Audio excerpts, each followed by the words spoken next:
Shall yes, we sir. start? Yeah, yes, sir. We are going to start. So there is a small change in the inauguration schedule. You are going to inaugurate the function. Okay. Okay.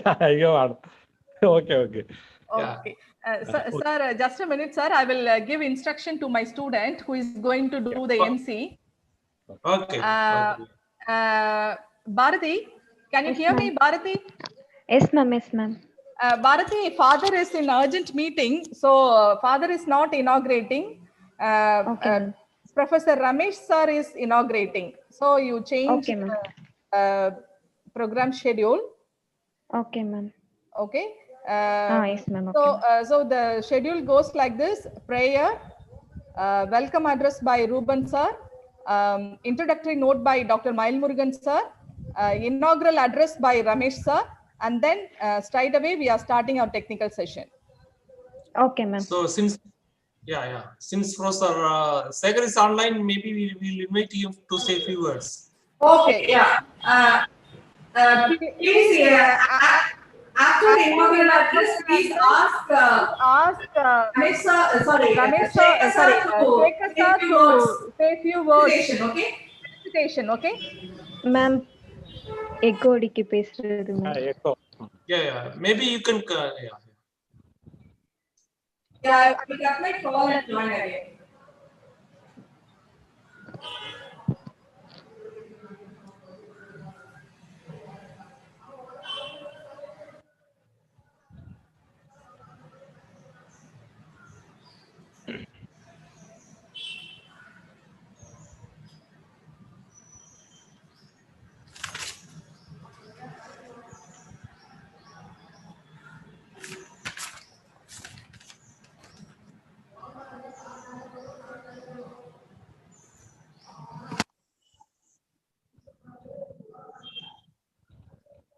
So Ruben sir, shall we start? Yes, sir. Good morning, sir. We will start. We will start now. Good morning. Yeah. Okay. Yeah. Sir. Good Thank morning. you for it. Okay. Thank you for your support, sir. Thank you. Yeah. It's always our duty. Thank you.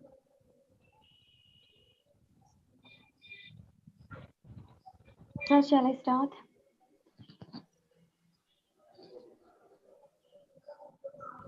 Sorry, your student is asking some instruction from you, Ruben sir.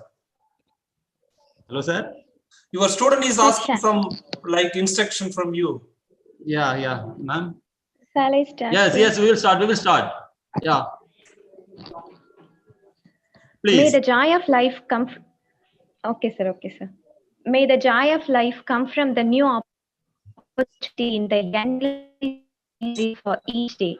We are blessed to have a new and different. Always look for the positive in every encounter, in every challenge, and every moment of your day. A young and happy Saturday to all.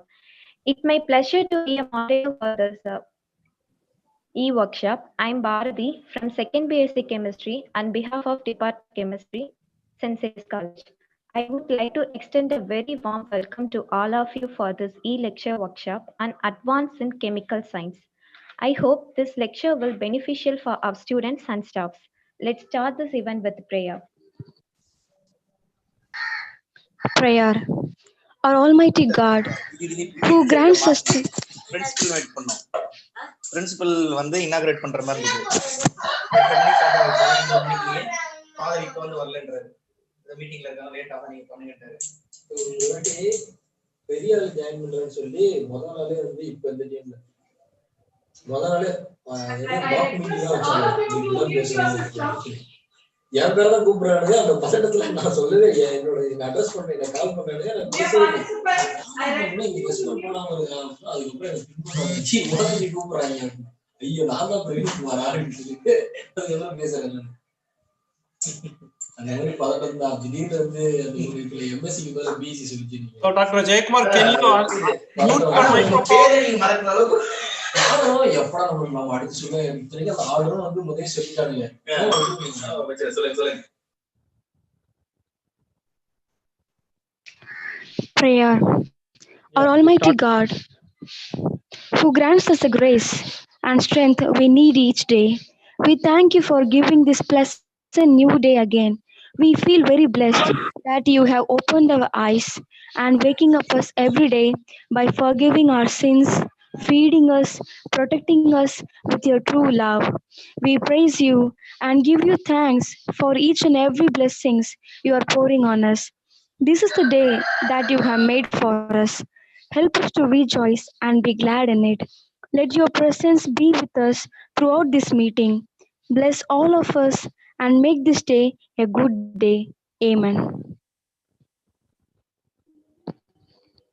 Thank you, Felicia. I am pleased to have much respectful our Head of Department, Dr. Jayavansi Ruban, local convener of CSRI, Trichy Madurai local chapter, to welcome the gathering. Good morning to all of you. Respected Reverend Father, Dr. Mariadas S.J., respected conveners of this lecture workshop, Professor R. Mayal Murugan, School of Chemistry, MK University, Madurai, Professor R. Ramesh, School of Chemistry, Bharatdasan University, Tiruchirappalli, respected resource persons of the day, Professor Vijaya Mohan Pillai, ICER Tirupati, Professor G. Sekhar, IIT Madras, Dr. V. Venkatesh, IIT Roorkee, respected professors from many guest institutions and from our own institutions and Xavier's, and my dear student friends. It's a glorious moment to me to extend a warm welcome to you all at this precious occasion.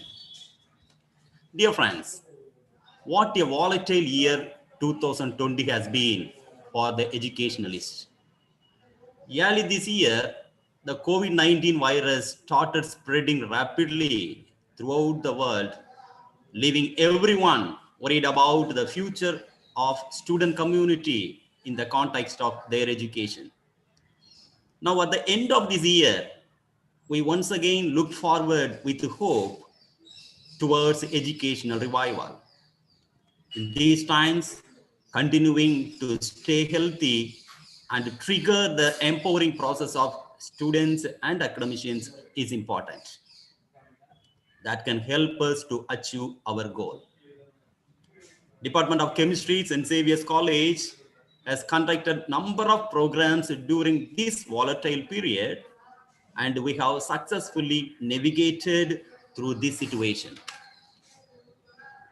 On this road today, we are organizing one more event, that is the e-lecture workshop on advances in chemical sciences, supported by Chemical Research Society of India, Madurai, Trichy local chapter. Dear friends, in this program,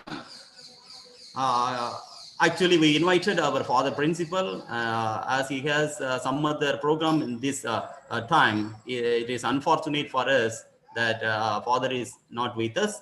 Anyhow, I want to welcome him on behalf of our department, because when I really think about the factors that contribute to the workplace performances, I really consider the support of the management. In that context, I really wondered about the support rendered by our father principal to conduct this program. So I welcome father. There are people who always happy in keeping touch with their neighbor institutions and helping them. Here we have the conveners of this workshop, Professor R. Mayal Murugan, School of Chemistry, MK University, Madurai, and Professor R. Ramesh, School of Chemistry, Bharatdasan University, Tiruchirappalli. When the organizing secretary from our college, Professor Baby Mariatra, approached them to conduct this workshop in our college, they readily gave their concern and arranged all the necessary requirements to make it hosted by our college today. Dear sirs, on behalf of the Department of Chemistry and my own behalf, I welcome you, sirs. Now I extend my welcome to all our resource persons who are from various premier institutions of our country. Here we have Professor Vijaya Mohan Pillai, Isaac Tirupati, Professor G. Sekar from IIT Madras, and Dr. V. Venkatesh from IIT Roorkee. Dear professors, on behalf of our management and on behalf of all the participants present here, we welcome you, sirs. Now I welcome all our professors from our St. Xavier's College to this lecture workshop. Dear friends, today here we have more than 360 participants from different states of India. On behalf of the Department of Chemistry, once again, I welcome all the participants to this workshop. At last, but not the least, I welcome all my student friends who are eagerly waiting for this lecture workshop. And I hope this workshop will really support their academic endeavor.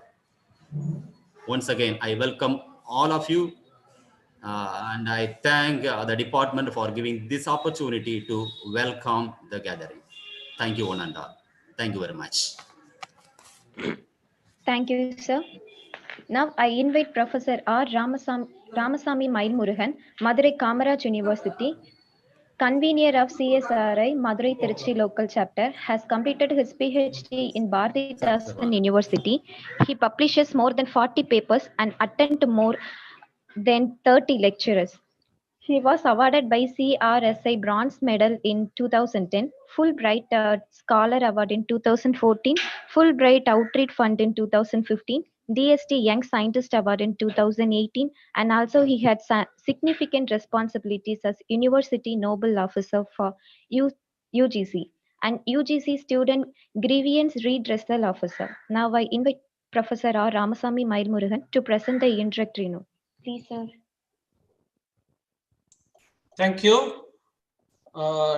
Respected Professor Segar, Professor Ramesh, Professor Ruben, Dr. Pebi Mariata, and other colleagues. Good morning, all of you. It's always we feel happy and pleasure to conduct such these meetings. The college is like St. Xavier's, which is located in the down south. So the CRSI, as a Chemical Research Society of India, is founded by Professor Sina Rao in connection to the 50th independence of our nation. So right now we do have 28,000 life members. So the CRSI always promote the basic and advanced research, the chemical science research in the nation. So it used to have the annual and mid-year meetings. In addition to that, the main agenda of the CRSI is to have this type of lecture workshop or seminars or symposia in all over nation, particularly like places where we cannot reach the people. We wanted to have meetings. That's why, when Pebi Mariata approached us, myself and Professor Ramesh immediately wanted to conduct such meetings at your college. So, all the students, I request you to listen the talks and to talk to the scientists who are all excelling, in their field. For example, Professor Vijay Mohan Pillai is a well-known electrochemist. Okay, so he was the former director of CRSI. Also, Professor Segar is a known organic chemist in this nation. So his lectures in the Doordarshan, he has given a lot of lectures in the DD national channel also. He is a very good teacher. So in the organic chemistry, also outstanding researcher. Also, we have a young and young faculty member, the Dr. Venkatesh. He is from the IIT Roorkee. He is outstanding bioinorganic chemist. So I request all of the students to listen to their lectures, interact with them. So you set your goal for the research. Okay, so the science, particularly chemical science, always we need a motivated and well qualified students for doing research, so that we can achieve more and more in the chemical science. So for the teachers, I request all the college teachers to take part in the CRS activities, because you are the torchbearer. Whenever we send some announcement from the CRSI, we used to receive from our president or secretary, then we used to pass on to your colleges. Okay, then you are requested to motivate your students to participate in all these events. In addition to that, so the CRSI, we used to have another program called Best Chemistry Teacher Award. So every year we used to give for the best chemistry teachers. For that, so we encourage all the faculty members or the colleagues, the chemistry colleague, to become a CRSI Life members.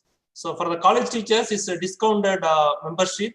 So normally it will be 10,000. For the college teachers, it's about 5,000 only. So I request all of you to become life members of CRSI. So if you wanted to register or send the money, let us know so that we can also help you out to become a CRSI Life members. So with these few words, I just request all of you to listen the lectures carefully. So since all three speakers are they spend time, also very busy people in academics and administration. So I request all of the students to listen to the lectures, interact with resource persons. So set your goal, go for a research. With these words, I conclude my talk. Thank you so much for the opportunity. Thank you. Thank you, sir.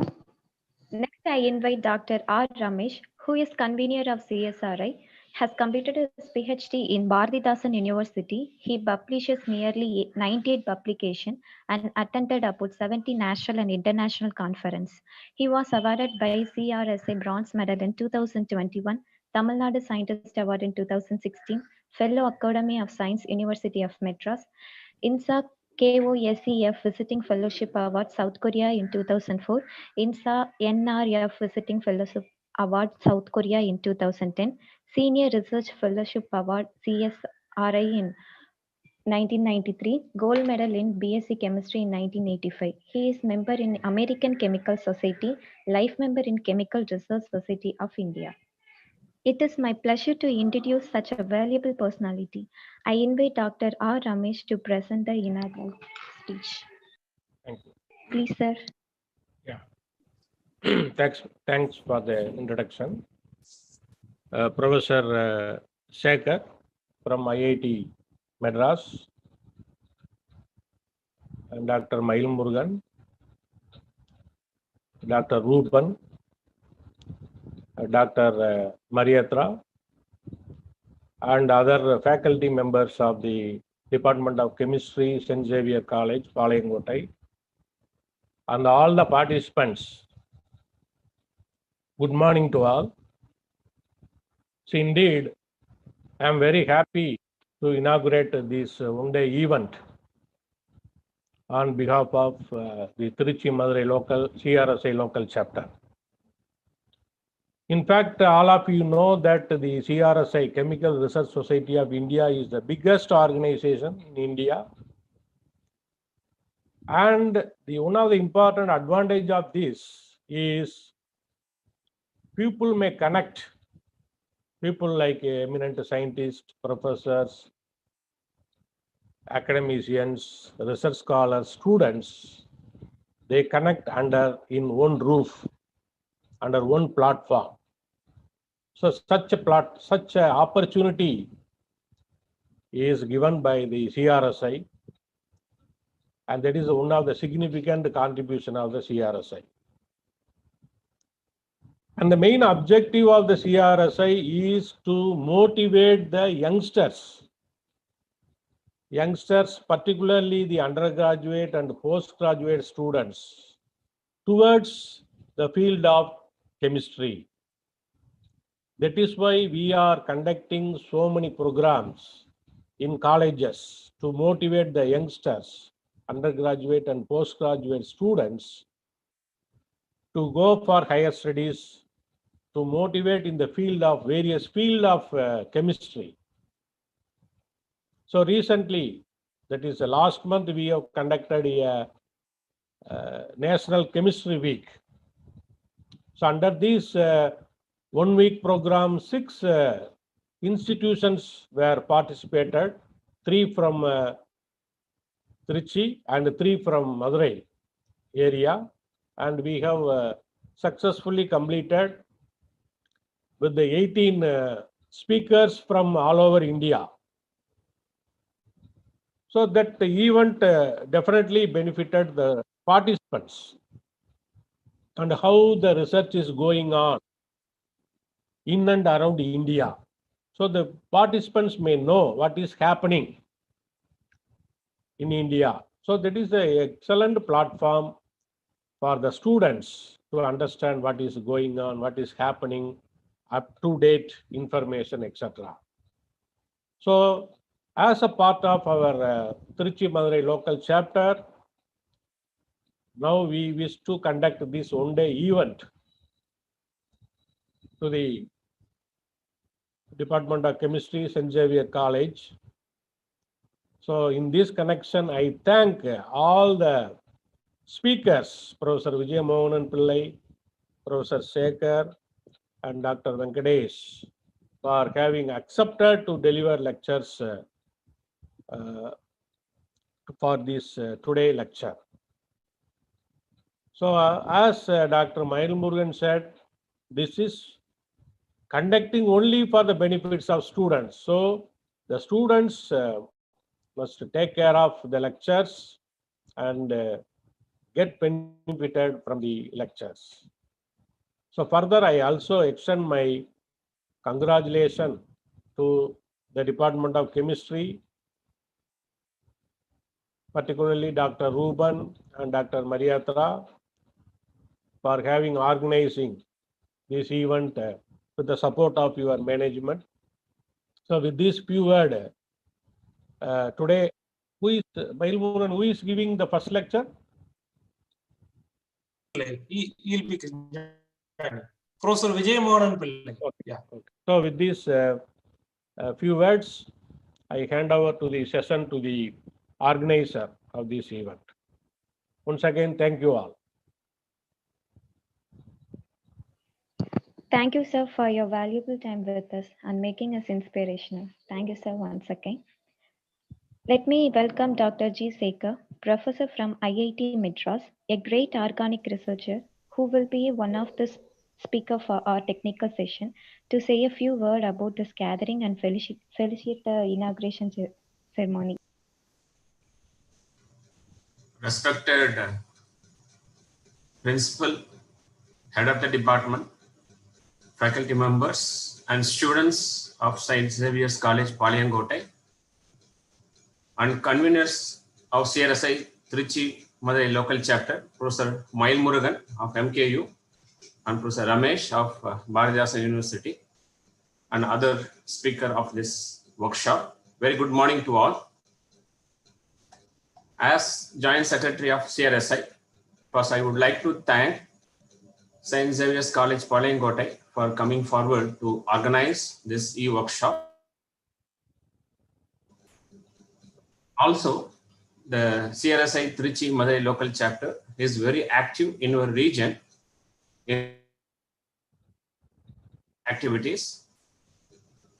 I am very sure the students attending this workshop will be highly motivated and they will come forward to do research in chemistry. Just I wish to tell you only one information.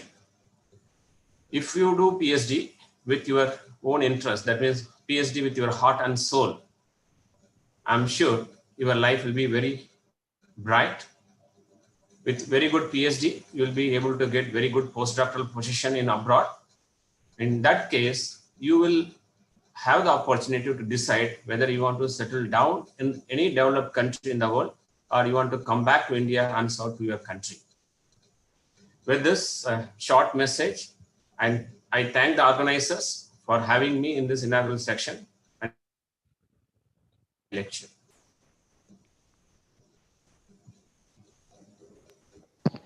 Thank you, sir.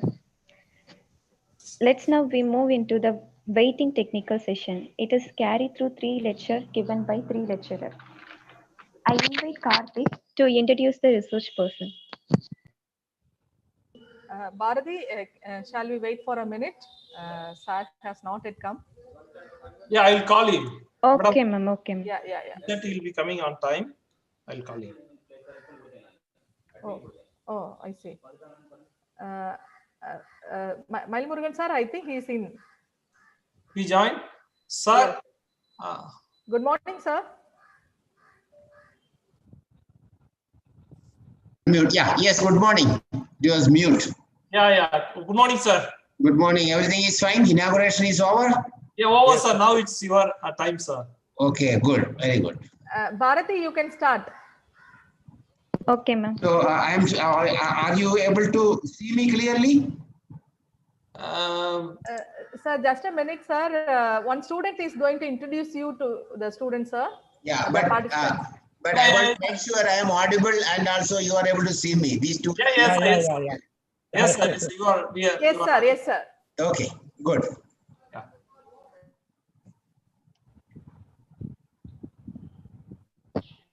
I invite Karthik to introduce the research person. Good morning, everybody. I am here to introduce Dr. Xavier. He is working as a professor in Indian Institute of Science Education and Research, Trichy. He is an expert in physical chemistry, particularly in electrochemistry, nanostructure materials, and energy storage. He also holds a parts of Convener of the CRSI, Chemical Research Society of India. He completed his doctorate from Indian Institute of Science, Bangalore. He has published about 245 journal articles and 3 chapters in books and so on. He has received numerous prestigious awards like CRSI, Silver Medal, IACT Award, Distinguished Speaker Award. He is an idol to all students who love to work on physical chemistry and graduated many PhD students. It is our absolute pleasure to attend the session with him. Now let me invite Dr. Vijayamohan Pillai to start the session and inspire us. Thank you.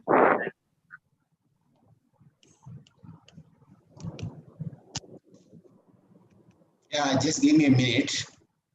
Yes. Okay, thank you, Karthik. It's a pleasure to address all of you in St. Xavier's College, Palayamkottai. And at the outset, I want to thank Professor Mail Murugan for inviting me, because these are all, different times, difficult times.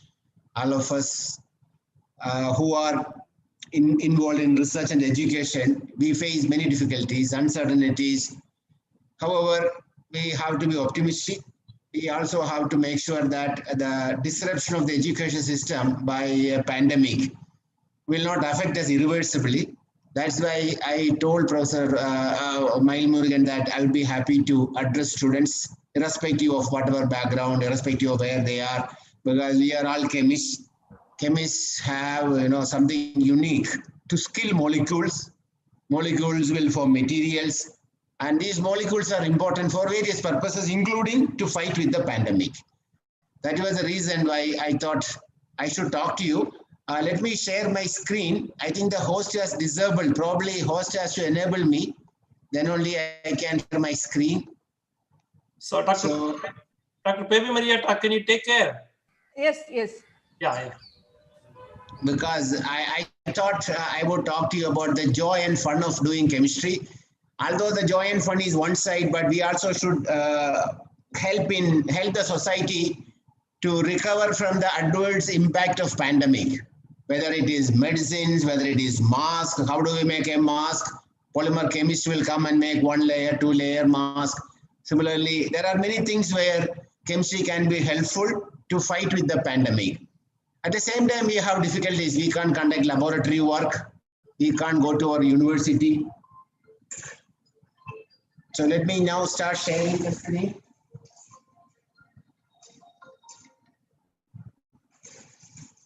So I am still not able to share the screen. So please enable. Sir, just a minute, sir. We are working on it, sir.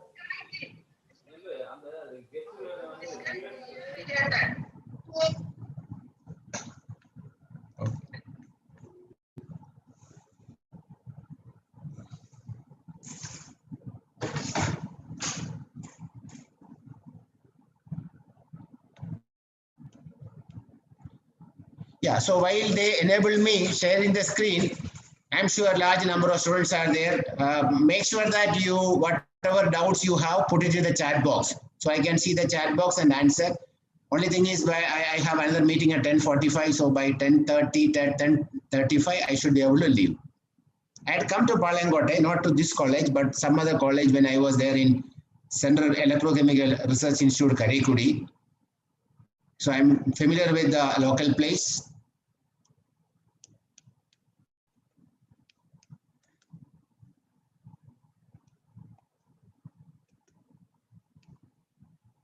Hello?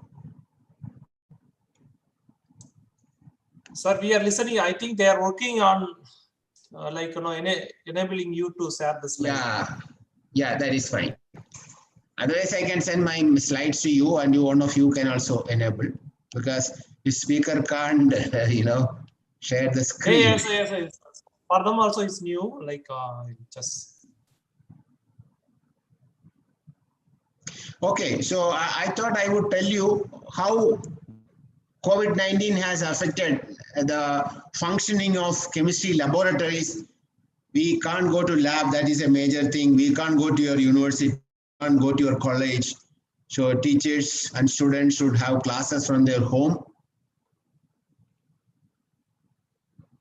Yeah, I think now I should share my screen. Will not it.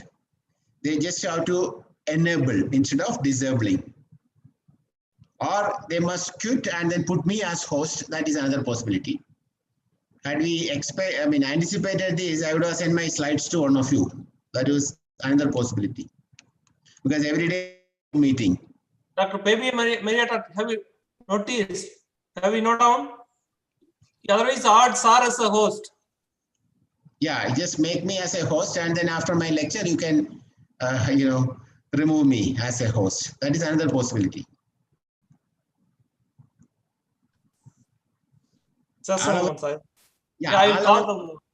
No issue. All our classes are on either Zoom or Gmeet or WebEx platform. The three platforms normally used. We also had no idea, but we were forced to learn because our classes are on this. And some classes we have around 160 students.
Sir, they are working on the. They are trying to add you as a host.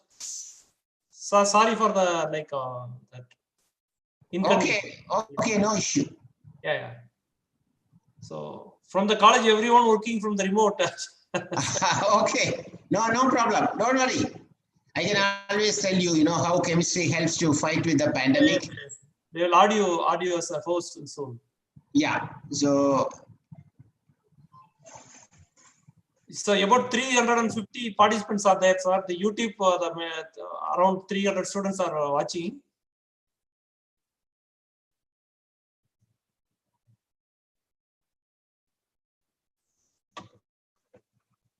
Okay, I'm sure that all of you know chemistry plays a critical role to fight with the pandemic. And if you are not able to go to laboratory, then you make your house as the lab or your kitchen as the lab. Chemistry has several wonderful elements which we can do experiments in our kitchen itself. While making an ice cream, you can, use your chemistry knowledge to make it a little more tastier, little more frothier, little more less fat containing.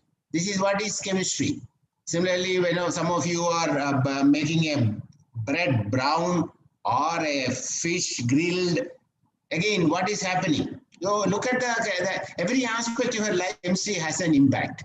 It is not only the drugs to fight with the COVID, but many other cases. That's why chemistry at the time of pandemic is to be seen separately. I thought I would talk to you. Let me see whether I can share the screen. No, not still. So if you look at what is happening to chemistry, organic chemistry, inorganic chemistry, biochemistry, if you look at all branches of chemistry, physical chemistry, you can see that chemistry has become more and more interdisciplinary. Chemistry helps society to have good medicines, better vaccines, better materials, more and more different type of materials. Sometimes we use the power of chemistry to design unique materials, whether it is for a spaceship, where it is for a rocket. We make such materials by using our knowledge of chemistry. Energy is another area where we have a lot of problems. Look at what is happening to our world, how we generate energy. Chemistry is important because if you look at all the developments in chemistry, two branches you can see, chemistry moves very strongly. One branch is in materials and the other one is in biology, biomimetic chemistry, bio-inspired chemistry. So these are all important areas for new people to come and work. So my primary purpose of talking to all of you today is to give you a feeling how vibrant, how dynamic new chemistry is. Whether it is designing a new vaccine, doctors give the vaccine, but who develops these vaccines? They are all medicinal chemists. Similarly, you look at so much of data is coming. Many of our, what you call it as, many of many aspects of our life is encroached by artificial intelligence, robots. So all these cases, again, chemistry is very important. The way if India wants to become a developed country, we need more and more energy. One of the hallmarks of civilization is the energy used per day. You get up in the morning and then you go and sleep in the night. From your awakening point of view in the early morning till you sleep, how much energy you consume, where this energy comes from, how do we store this energy? These are very, very important. This is important because last week our Prime Minister has inaugurated one of the largest energy parks in the world. 30,000 megawatt energy park was inaugurated in between Pakistan and Gujarat, that area called Kutch area. It is completely renewable, solar and wind. So 30,000 megawatt energy park using only renewable is something which is extremely important because one side, it helps all the countries to reduce global warming. Whatever commitment we gave for Paris Treaty, that we will do everything possible to reduce the global temperature less than 2 degrees or 1.5 degrees. So this is a part of our commitment. India is doing this, making this commitment, but many other countries are not doing. Hello? No, I still can't share my slides. Yes, sir. Okay. I'm just no. Mailmurgan, Control give is me with the St. Xavier's College. Sorry. Hello. So, like anyone from the St. Xavier College can respond. Sir, very good morning, sir. In a minute, I'll just make Mailmurgan sir as a host, sir. You make Professor J. Monamule as the host so that he can share his slide also. Yeah, I'll do that, sir. Can I have the name wherein which I should make him as a host? The name he joined. Yeah, he is Vijay Mohanan Pillai nu irukku sir. Adha paarenga, Vijay Mohanan K Pillai nu irukku. I'll do that, ma'am. In a minute, I'll do that, ma'am. Thank you. Okay. I'm sorry, sir, for the inconvenience. Yeah. Yeah, no issue.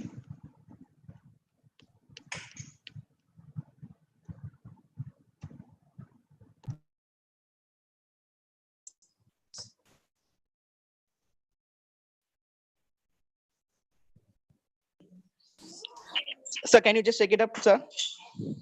Mail Murugan, sir, can you just take it? Yes. Yes, sir.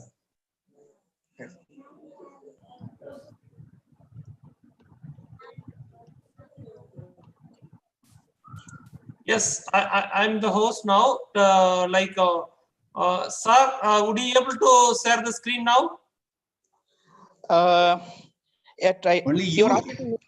Only you will be able to share the screen, not me.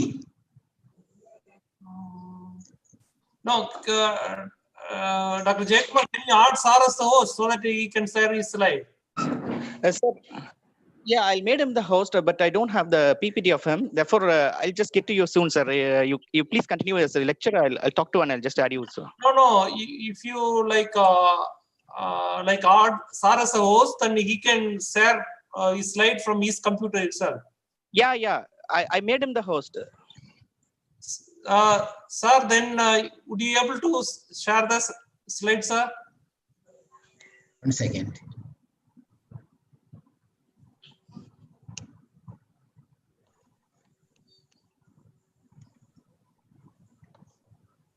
No, maybe I'll have to quit and rejoin. That might be. Yeah, I think it would be a better idea, sir. Yeah. Yeah, but you people should plan it a little early, you know. See, I am speaking, right? Either you should request me to send the slides to you or make me as a host for my lecture.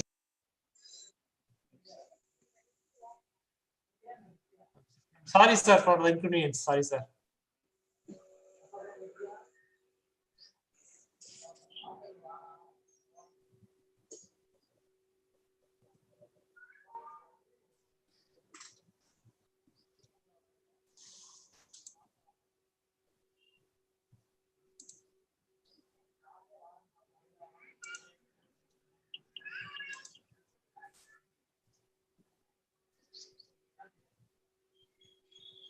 சார host start பண்ணிட்டீங்களா? Sir வெளியில போயிட்டாரா?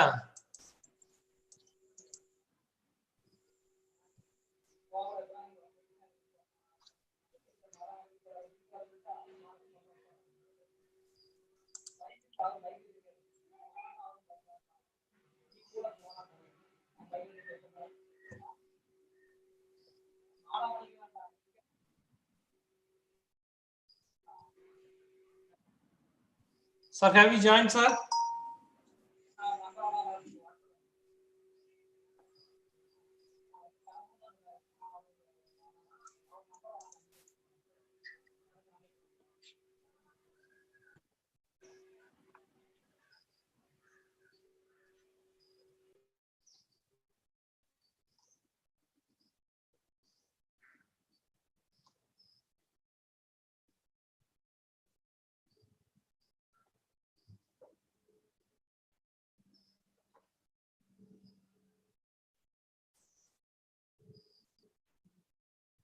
Yes.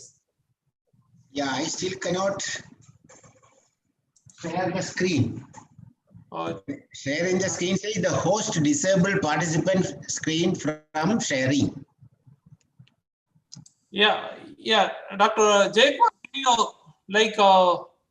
just a moment, I will try to do that. Yeah, you just check whether you can share the screen. Yes, I can share the screen, sir. So that means they have made you are the host, not me. Dr. Jaykumar. I'm listening, sir. Yeah, please make Sir as a host so that he can share the slide. Give me a minute, sir. Yeah, please. Like I'm able to share the slide, but Sir has a slide. Sir has to do that.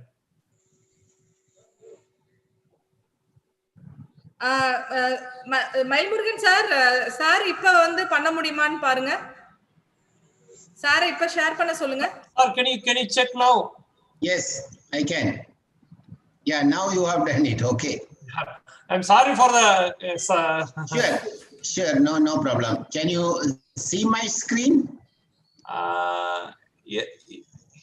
Yes, sir. Yes, sir. Yes, sir. Yes, sir. Okay. Fine. Yeah, now it's perfect, Yeah. sir. Yeah. I think you are able to see now. Let me go to full screen mode because we are doing it every day. All our classes are on Zoom. Since from the college they like. Yeah, you must be having some license, right? Yeah. It's host from the college, sir. Okay. Sir, sorry, sir. Actually, we are using Gmate for all the classes. And the person who is helping us for arranging Zoom meetings, he's sick, sir, today. So we are stuck. Sorry about that, sir. No problem. Even Gmeet is also fine. There is no major issue, whether it is Gmeet or Zoom or WebEx platform. Okay. Okay, sir. Sorry, sir. No issue. You can see my screen, right? Yes, sir. Yes, sir. Yeah. So I'm trying to start it from. You are seeing only all the slides, right? Together. Yes, sir. Yes, sir. Yes. Okay. So let me.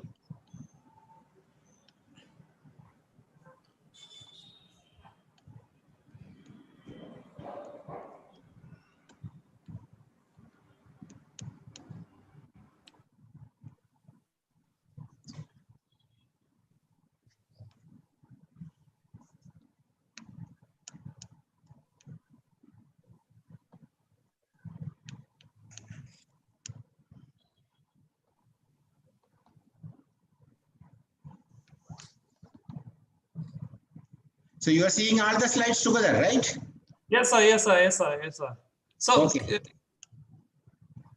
Yeah, some problem with your Zoom again. Zoom. No, you must have the. Yeah, I'm not able to what you call it as start my presentation. View. I need to change the view as gallery view. Okay.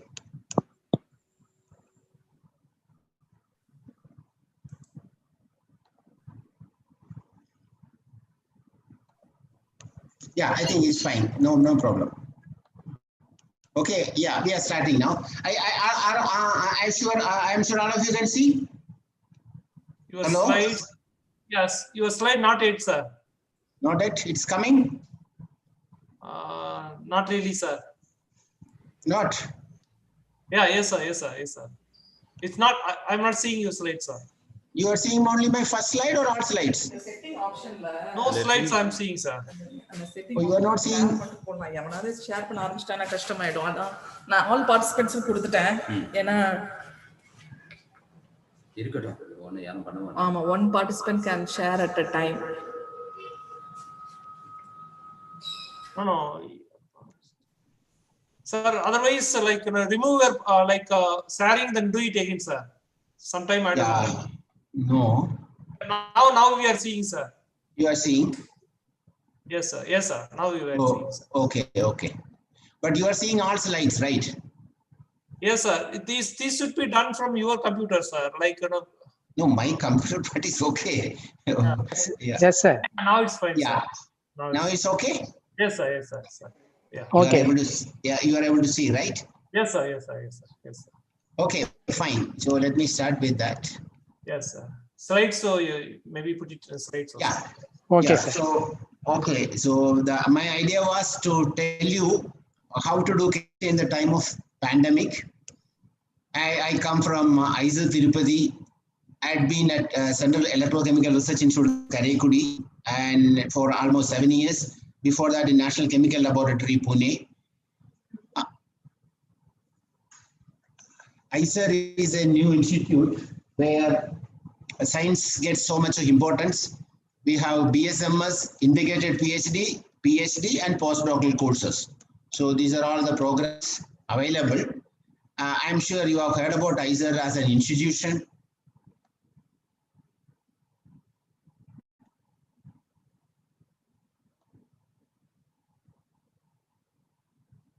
Some of the slides are not moving now. That's why actually, okay. So by ISIS, you can see the slide? Yes, sir. Put it on the slideshow mode. So that slideshow mode, I have some difficulty to get. It's not coming because your Zoom control is masking my. Oh, I'm sorry. slideshow mode, you know. That is why earlier I was able to do that, but by the time something happens, I see some. Oh, sorry. Please, oh. Yeah, they total 1 hour waste time to. Otherwise, I would have sent my slides to some of you. And the chinna platform, okay, now probably I should do that. It's okay. I think it is not important from current slides. Yeah. Is it okay? Can you see now? Yes, sir.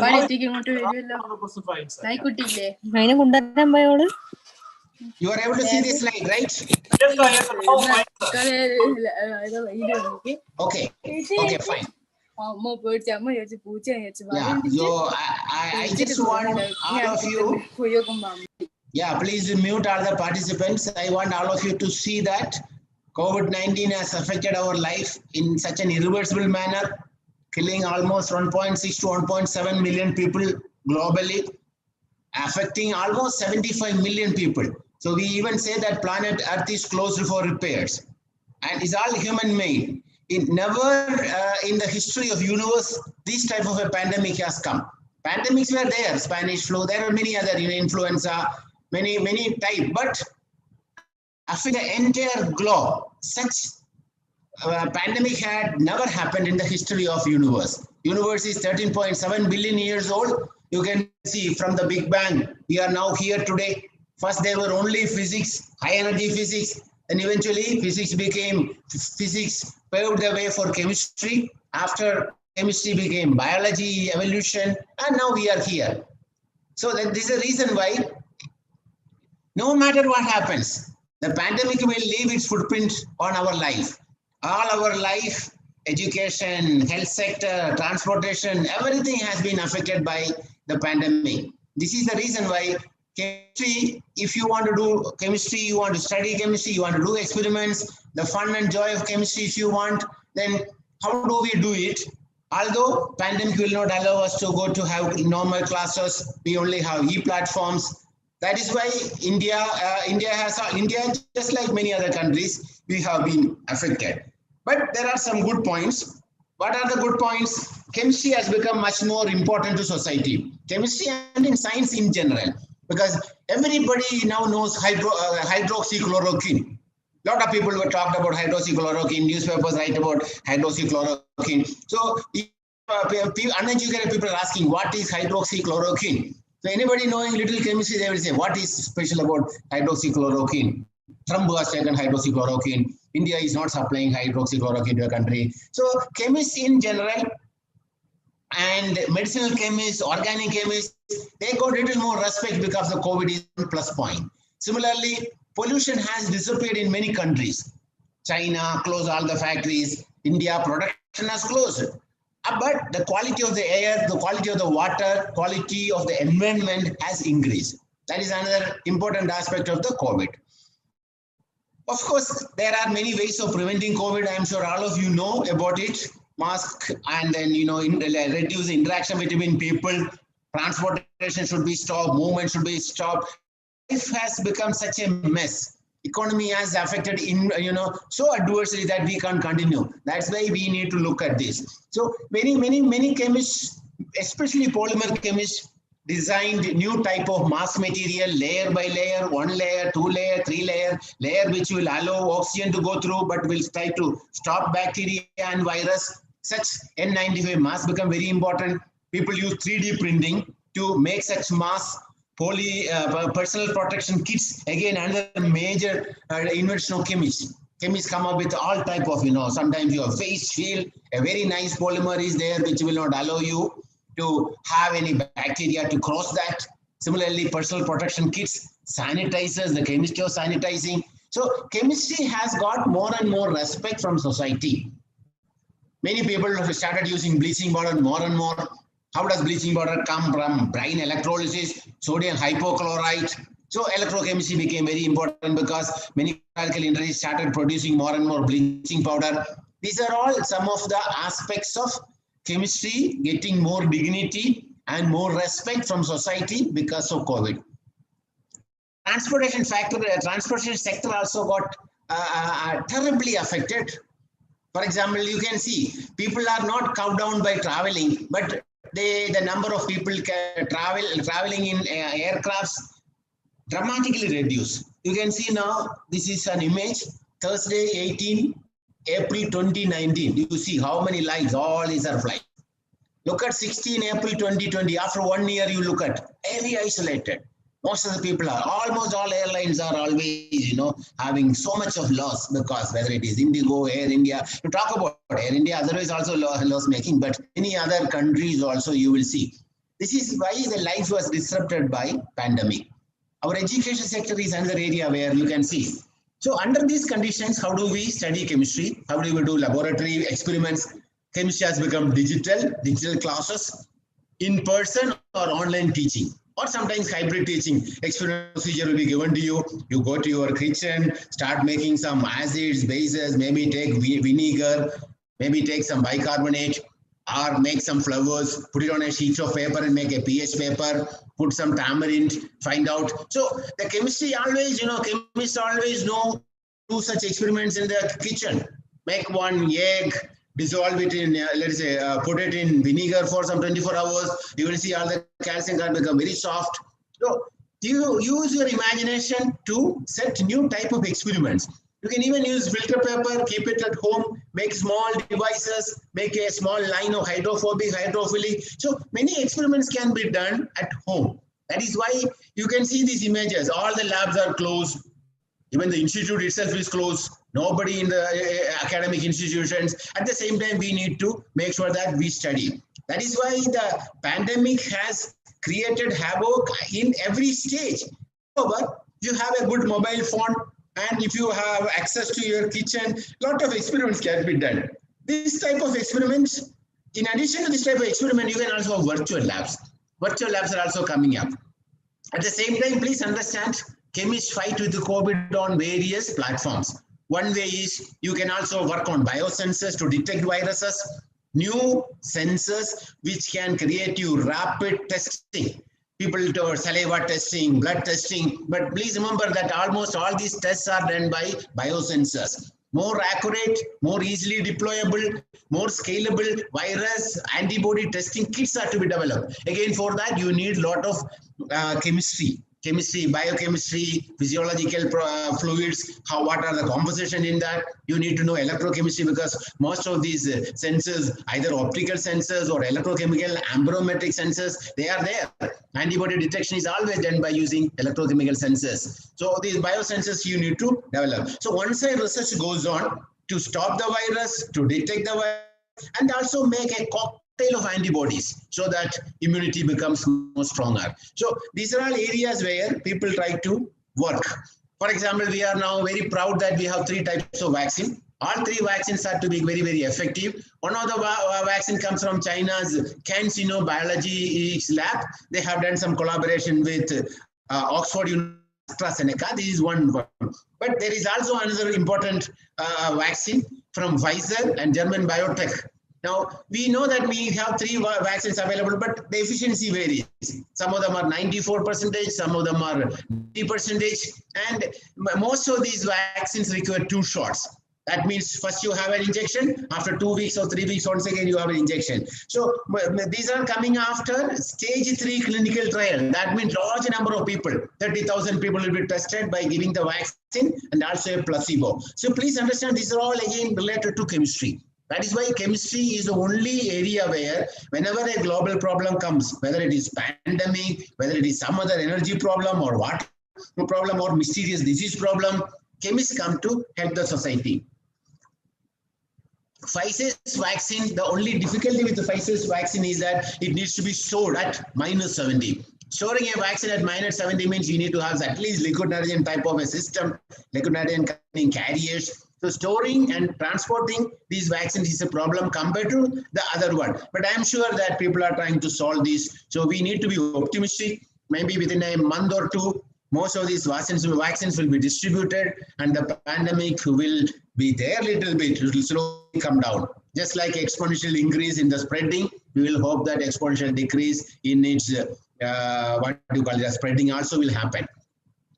At the same time, chemists have come up with interesting solutions. I mentioned to you about the mask, 3D printing of polymer mask on a basic platform of Teflon or some polymer. Then you have got layer by layer, new type of polymers which will allow selective transmission of oxygen gases. And sometimes, so we have various type of materials. These materials are to be made porous. This is done by very careful pore engineering. When you make the monomer and make the polymer, these can be controlled. That is why it is interesting, and many of these are also composites. So you look at where the chemistry goes. Chemistry couples with engineering, mechanical engineering, and then you have got, you can make mask, you can even make a heart, you can make a gut. All these are done by using 3D printing. 3D printing is a unprecedented technology, revolutionary technology. Mechanical engineers will do that, but for that you need inks, and these inks are made by chemists. Chemists can make various types of inks so that 3D printing can be done even organs. So one area. In a similar way, pandemic has also created problems for experimentalists to do experiments in the chemistry laboratory for teaching as well as for doing research. Solutions have come up from many laboratories. Virtual labs are ready. For example, IIT Kanpur, IIT Hyderabad, even Amartya Vidyapeetham, Coimbatore, they all made virtual labs. Go to the website, you will be able to get access to the virtual lab, you can do certain experiments. More importantly, if the institution has some resources, they can go to Brian Woodfield's virtual lab, but you have to pay money for that. The virtual lab is a lab where you will have all chemicals available. You click, take a chemical. You can do titration, you can do thermometry, calorimetry, or potentiometry, any experiment. But you have to do it with the computer. Training manuals will be there, and it is just like, it's not a freeware. You may have to pay, just like if you are using for license for 300 students, 100 students. So this virtual lab is available. I have just indicated one such virtual lab. There are labs for organic chemistry, inorganic chemistry, etc. More importantly, if you have some access, you understand a little bit about what you call it as food chemistry, culinary chemistry. You don't have to go to a 5-star hotel to understand all that. You can also, with your chemistry knowledge, you can do a lot of experiments in the home. You can do by browning your sugar. You need some essential things. You need some cornstarch, flour, vanilla extract, food colorants. All that is there. Ginger, onion, tamarind. Try to understand the chemical compositions, and you can plan wonderful experiments. Some experiments can also be interesting because you can make ice cream in the way you make. You understand what are the things available in ice cream. You have to understand that there is an emulsifier, sometimes small amount of diglycerides stabilize for that, and then the temperature variation. So it is also possible that controlling the freezing point, controlling the composition of the ice cream, you can make butterscotch, you can make vanilla, you can make strawberry. So look at that, the essential aspect is that understand what chemical composition of milk, how much fat is there in that, and then what are the things you add additionally, sometimes a little bit of sugar, sometimes a small amount of stabilizer and emulsifier, and then you make this ice cream doing thawing. Essentially a colloid chemistry, but colloid chemistry allows you to make very nice experiments, and then you can make a 3-dimensional ice cream, 2-dimensional ice cream, branching network of fat globules clustered around the support, and the air bubbles in that is very important. That is why whipping is needed. So please think that in the pandemic helps you to have your own experiments with understanding chemistry of ice cream in your home, and you can make different type of ice cream. Ice cream not the only one. You can do many other experiments also at home, like cooking. While cooking itself, you can understand what are the changes happen, carbohydrate and protein, what type of things happen. Sometimes you burn a potato at a particular temperature, nice smell comes. It could be potato, it could be sweet potato, but it doesn't matter what are you doing, but try to understand the chemistry behind that. Once you have the chemistry behind that, you can plan new innovative experiments. Typical example is, sweet potato smell. There are several compounds, including 2-acetylfuran, and sometimes the smell is not just one, it is 100 to 200 mixtures. That is why sensors area become very important.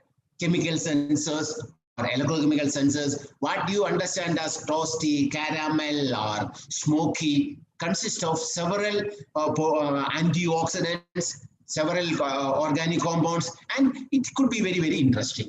When you grill a fish or chicken, the reaction called Maillard reaction happens. So how strong Maillard reaction is, what is the temperature where Maillard reaction should start? These are again issues where the chemist can understand and enjoy the knowledge of chemistry. That is why I again say that, look, pandemic is a time, although you are all set at home, you can do experiments in such a way that your knowledge in chemistry will be useful. At the same time, it also will have nice taste. Most of you like chocolates. Look at the chemistry involved in chocolate. There are several chemical compounds, but the most important compound is called theobromine. Theo means God. Bromine means, it is actually food. God's food is what we eat as chocolate. Again, look at the structure. Chemistry-wise, very interesting. Caffeine. Caffeine is there in coffee and tea. This caffeine and theobromine structures are more or less similar. So caffeine is metabolized in liver into 3 metabolites: paraxanthine, theobromine, and theophylline. So please look at, when you want to look at the way chocolate is manufactured by various companies, from the cocoa powder, the processing again is interesting. If you buy a 5-star chocolate, go to your home, you will have plenty of experiments to do. Please make sure that these are all, again, this will provide you the fun of chemistry, the joy of doing chemistry. This same chemistry can help you from major global disasters. We have sort of problems. We look at our environment. Pandemic is a major issue. Along with pandemic, we have problems of water. Just last week, only 300 people died in one particular place because of water. Water had high level of lead. Where it came, we have no idea. Maybe from pesticides. Game scientists came and they took the sample, analyzed it, found that there is a major food poisoning. So please remember that drinking water is becoming more difficult with the time, because we are by our human-made activities contaminating water. Energy is another major issue. We want to grow, but we need a large amount of energy without creating carbon dioxide. That is why energy technologies are important. Carbon neutral energy technologies are more important. We must make energy without contaminating our environment. So where all these problems can be solved only by chemistry. Look at what happened some 50 years ago. You had so many glaciers in our environment. Antarctica or even Himalayan basin, we had 200, 300 glaciers. Now the satellite picture shows that we are ravaging our environment. Nothing is there. Everything is gone. So it's not only in the Antarctica and the Arctic region, but everywhere the pollution has provided so much of fear because the environment is contaminated. On the other side, carbon dioxide increases slowly. It has crossed now 424 ppm.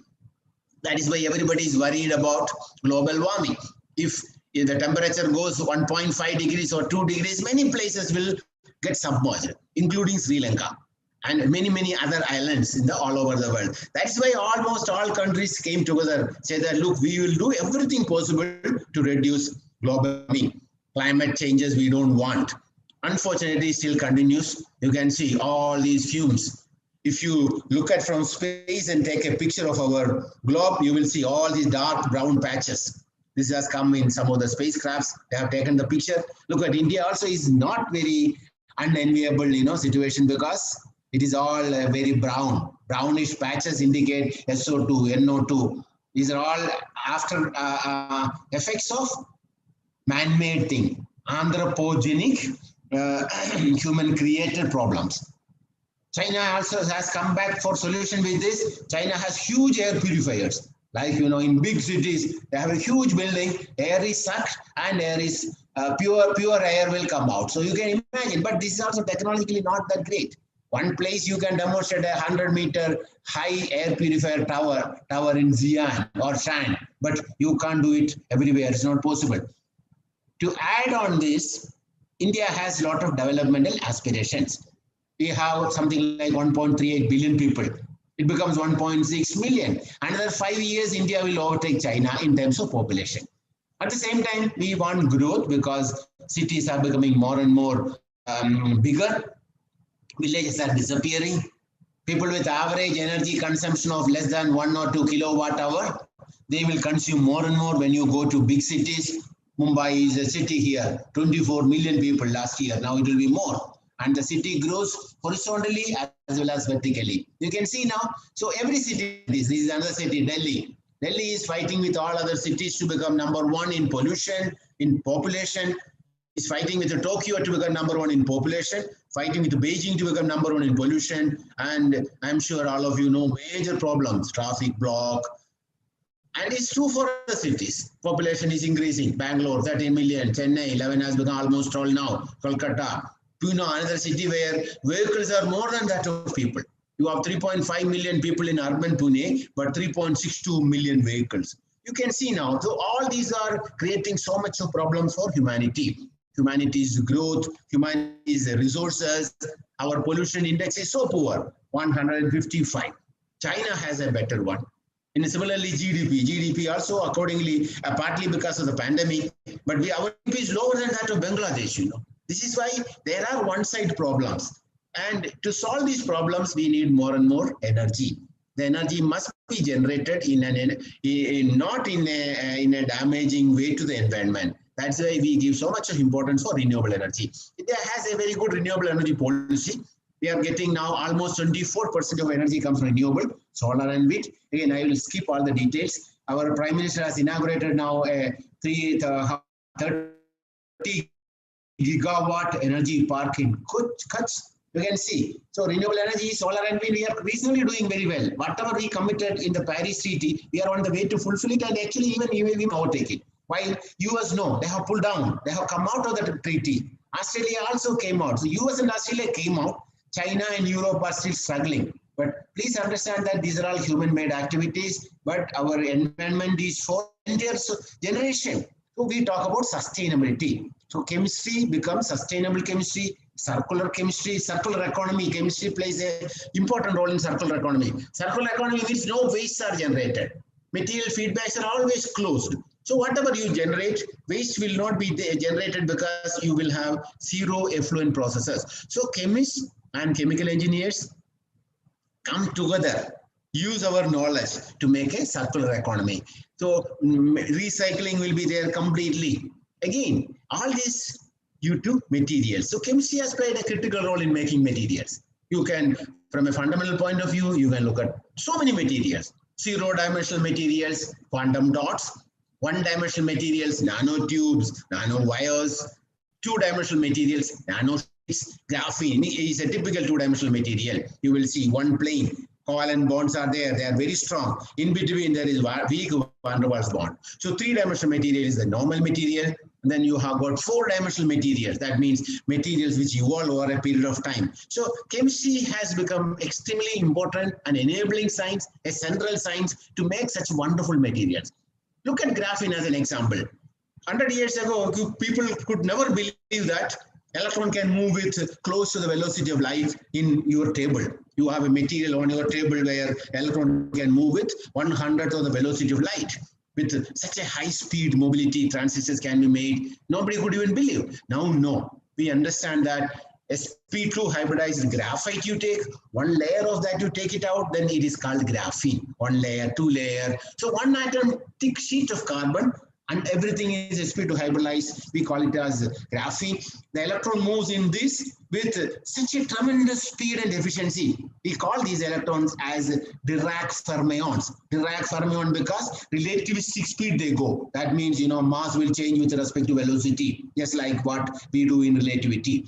More importantly, no resistance at all, no loss at all. Switching will be very fast. So if you make electronic devices by graphene, single electron devices can be made, and chemists play a role in making these graphene in the laboratory. There are several methods I will skip, but you can see graphene is one such two-dimensional material. You have got several such other interesting 2D materials. Transition metal dichalcogenides, hexagonal boron nitrate, all these materials are important. We call them as two-dimensional materials. The interaction on the plane is very, very strong, and the other interaction is very, very weak. Just like we talked about graphene, there are many other 2D materials. Some of these 2D materials can be made in the laboratory in a very easy manner. Liquid phase exfoliation. In liquids, you put the layered material, allow ions to go through the layer, they just exfoliate. Much more expensive is the technique chemical vapor deposition. That is again, you know, you have a furnace and you allow the precursor to come and then deposit on a substrate. Mechanical cleavage is very easy method. Mechanically, you put a tape, take it out, you get very small amount of 2D material. Electrochemical, again, I will skip all the details. Understand that 2D materials are important for many applications. Sometimes you get new catalysts, sometimes you get new electronic devices, new electrocatalysts, new battery materials, because they have got important advantages. Band gap can be tuned. One side you can make them insulating, other side you can make them conducting. Strong in-plane anisotropy, that means in-plane bonds are very strong, out of plane is weak. High carrier mobility, and then lastly, you can also process them very easily. You can make them water soluble, or you can make them organic solvent soluble by chemical functionalization. You can also do doping. I show some examples again. I'll skip all the details. But if you want to design a new 2D material, we have to again start from periodic table. Periodic table is a very strong source of inspiration. Just like from Mendeleev time onwards to the most recent element organosin, we look at periodic table as something to help. When you want to design 2D materials, you look at periodic table. What is shown in black, green, and what is shown in orange. To have a marriage between these cations and these anions, you will get very interesting 2D structures. Transition metal dichalcogenide, for example, you can have tungsten sulfide. These are all very interesting 2D materials. In a similar manner, we also have elemental 2D materials almost like the metalloids. Those same line. You can make phosphorus as phosphorin, arsenic as arsine, antimony as antimonine, bismuth as bismuthine. So these are also very interesting 2D materials. And sometimes when you combine such 2D materials, you get very interesting electronic structures and electronic properties. For example, their band structure, I don't know whether how many of you know band structure, it's very interesting. Monolayer graphene, you can see highly conducting because there is no band gap, zero band gap, almost like metal. You can use it for metallic. And more importantly, the energy and momenta are linearly related. When you look at bilayer graphene, there's a small gap and energy by parabolic, just like free electron parabola. External boron nitride insulating gap is very high, 5 electron volt. So you can make entire electronics by 2D materials. This is why it is interesting for electronics. And you can have so many such 2D families. Hexagonal boron nitride, highly insulating. Graphene, highly metallic. In between, tuning these, the electronics itself can be made out of 2D materials. Sometimes you can make the valley in electron transfer structure. So people valleytronics. Sometimes you twist these 2D materials, interesting electronic structure and electronic effects come, then they call it as twistronics. These are all new areas. So phosphorus is another interesting compound. You can make 2D material. Red phosphorus and black phosphorus, but phosphorus itself has a black structure. Hello? I will call you later. I'm in a meeting. Yeah, so phosphorus itself has a layer structure. We call it as puckered structure. I mentioned to you this. So interestingly, PP bond, there are two types of PP bond, but you can design phosphorus to suit your electronic application. You can make its band gap in such a way that you can use it for phosphorin quantum dot. You can tune its band gap from something like 0.2 electron volt to 2 electron volt. You can also do doping of phosphorin. We'll skip all the details. We have been working on making graphene quantum dot, especially by using electrochemical processes. Take multi-wall carbon nanotube, unzip them electrochemically, make such materials. Again, I'll skip all the details. You can make graphene. Graphene is a 2D material, but you can make as a quantum dot, so the structures are easy. Laboratory preparation of graphene quantum dot is well established. You can make either starting from graphite, rod, powder it, Hammers oxidation, and you get this. Or you can make small molecules of graphene from organic chemistry, hexabenzocoronine, stitch them, make a pi system in 2 dimensions, and then you will be able to convert it into graphene quantum dot. So what is interesting is whether you do top down or bottoms up, the property will be similar.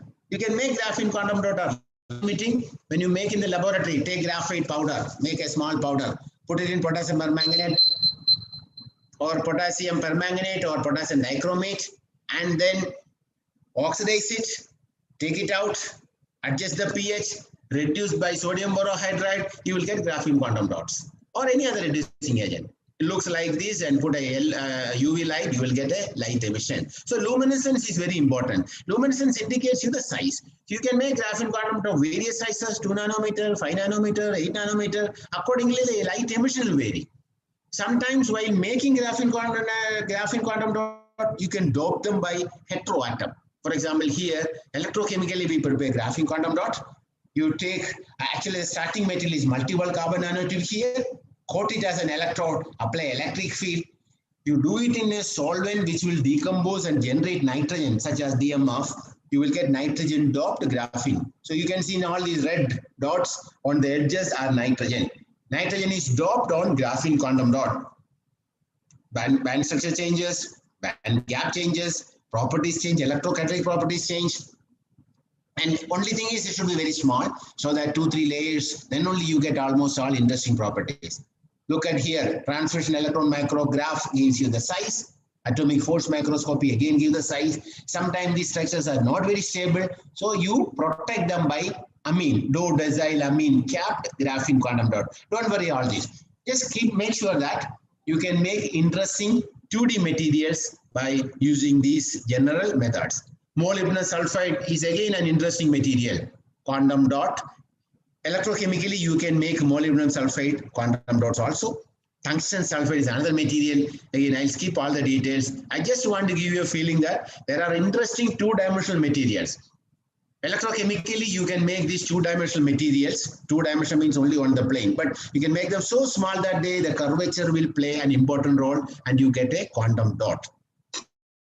Last few minutes, I would like to talk about phosphorus, because phosphorus has become again a very interesting 2D material. And phosphorus becomes a 2D material, we call them as phosphorine. Just like graphene, we call them as phosphorine.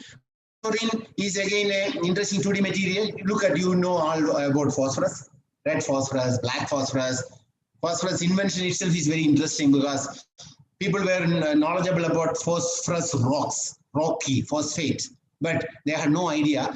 One gentleman at the time of alchemy, he is considered as the last alchemist, Henrik Brand in 1670, you can imagine, long ago. This gentleman was an alchemist. He wanted to make gold from all other elements. Somehow, you know, urine has a yellow color if it is stale. He thought that he can get gold from urine. So he collected so much of urine in a lot of experiments, alchemy, mixing it together, all that. Eventually, you got some waxy material, and this material burned by itself.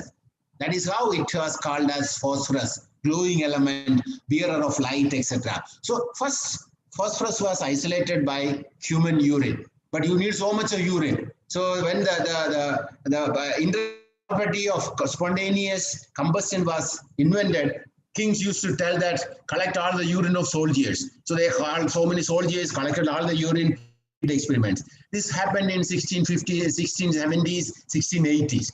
But by 1700 onwards, many people were interested to make phosphorus. And in 1750, Scheele, I'm sure all of you heard, Carl William Scheele. He is the one who made phosphorus experimentally, manufactured phosphorus and phosphate. Scheele is interestingly a very well-known chemist, found so many other elements. Chlorine, Scheele found, you have heard about chlorine, nitrogen, tungsten, molybdenum, almost 8 elements were invented by Scheele. Unfortunately, Scheele did not get any credit because all the credit went to other people. You know, you are talking about Priestley. Priestley got the credit of the inventing oxygen. Actually, before 7-8 years before that, Scheele invented oxygen. So by the time the world came to know, Scheele was lost. So although Scheele invented 8 elements, none of these elements credit went to Carl William Scheele. He also died at a very young age, 43 years, you can imagine. Hydrogen cyanide again invented by Scheele. Scheele used to taste whatever he did. So very good experimental chemist, a role model was Scheele. So many elements, so many compounds, ammonia, glycerin, bleach, tannic acid, all these were inventions of Scheele. Unfortunately, Scheele did not get credit for this, any credit for any of these inventions, and he was found dead in his workbench at the age of 43. You can imagine, with so much of inventions. So we are interested because phosphorus is a 2D material. These days, there is so much of interest for phosphorus to make as a quantum dot or as a 2D material. Phosphorus, the band gap can be tuned. I mentioned to you, if you are a semiconductor industrialist, your objective is to tune the band gap. Band gap tuning can be done for phosphorus in many ways. Phosphorine layers, 1 layer, 2 layer, 3 layer, band gap is different. Physical properties are different. Similarly, you can dope with fluorine, boron, aluminum, band gap will change.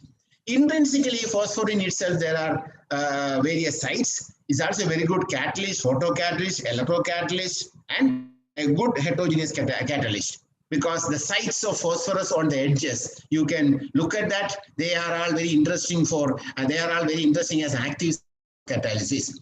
How do we prepare phosphorine? We take black phosphorus, apply electric field, allow certain cations and anions to go in between layers, and then exfoliate.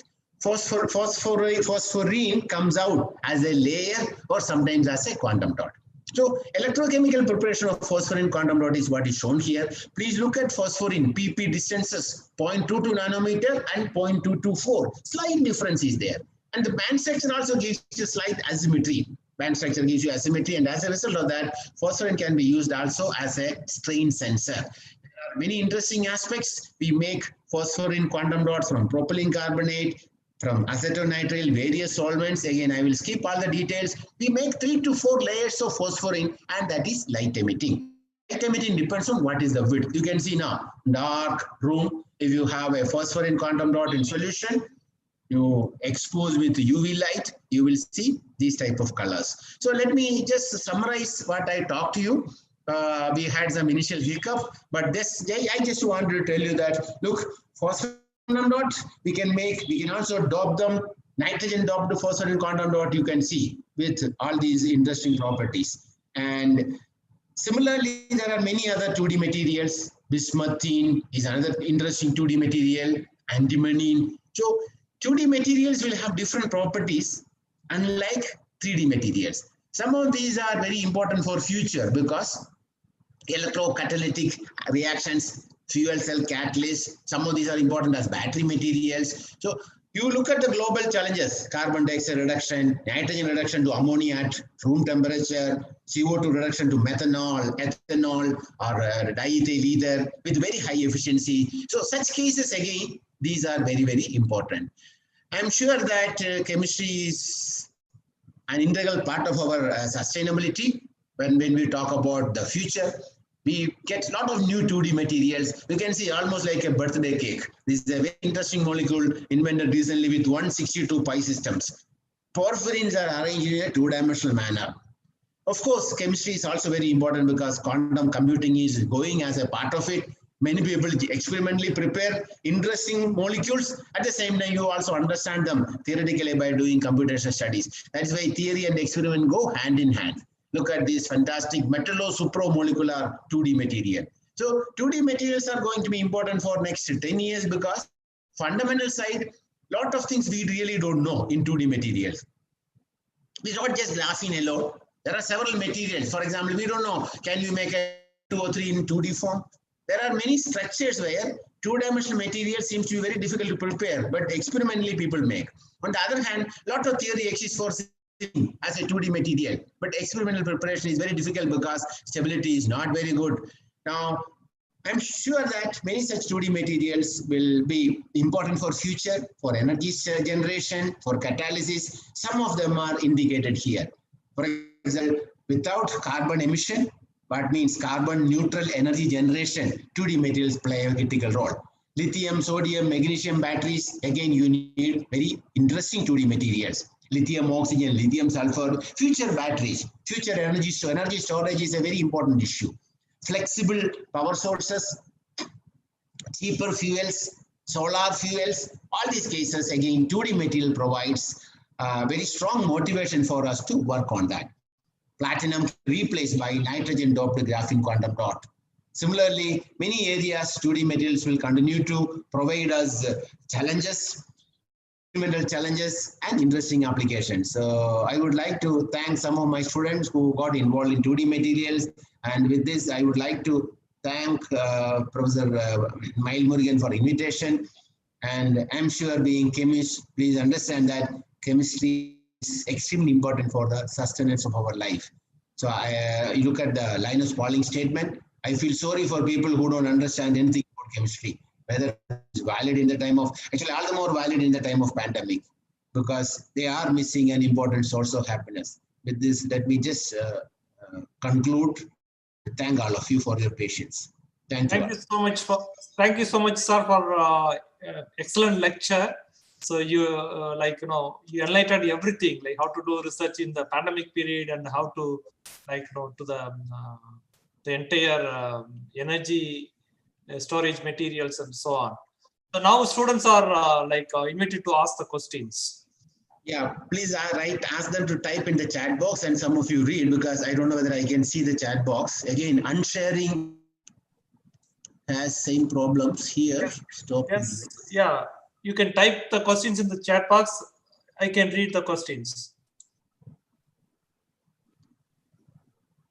So far, there is no questions. So, how do I unshare this again? So thank you, Professor. Thank you, Professor, for your wonderful informations. So I have small doubt. So let me ask this question. Doubt, sir? Yeah, please. Yeah. So, sir, actually, material scientists, they use nanomaterials to change the surface energy of materials. For example, when we dope these materials in polymer materials, they actually use it for change the surface energy of the materials. Can you tell me some points how to increase the surface energy or how to decrease the surface energy of polymeric materials by using our nanomaterials? Our nanomaterial means what? See, a polymer, every polymer will have some surface energy. Yes, depends on the chain dynamics of the polymer. Okay. So the surface energy can be computed if you know the details about the polymer. What is the length of the chain? How many functional groups are on the surface? So I didn't understand your second part. Nanomaterial means what? Polymer itself is nano. You can make polymer itself as nano by controlling the molecular weight. And then depending upon the chains, you have different type of area. Okay. Yes, so please understand that nanotechnology's essence is not surface area. Surface area is only secondary. First thing is the structural changes in the band. It is surface area is only very smaller part. For example, gold. You take one small particle of gold, break it into let us say 1 lakh pieces, 5,000 atoms, 8,000 atoms. Surface area change is very high, but that is not the primary factor. Primary factor is the electronic structural changes. For example, when you make a small particles, it becomes a semiconductor rather than a metal. Still small molecule like it is insulating. So the electronic structural changes are more important than surface area. Surface area happens to be 1,000 times better if you make a smaller particle. Okay. So don't think surface area. See, suppose you are using it for an application as a catalyst. Surface area is important for the application, but when you make smaller and smaller particle, surface area is only a secondary part. Primary part is change in the electronic structure, which you can calculate by using quantum mechanics. Okay. Now, if the shape is well understood, size is known, surface area can be calculated. For example, take a rod of material and a small particle. Now, as far as polymer is concerned, if you are talking about molecular, chains, difficult to calculate surface area because chain always moves, dynamics keeps.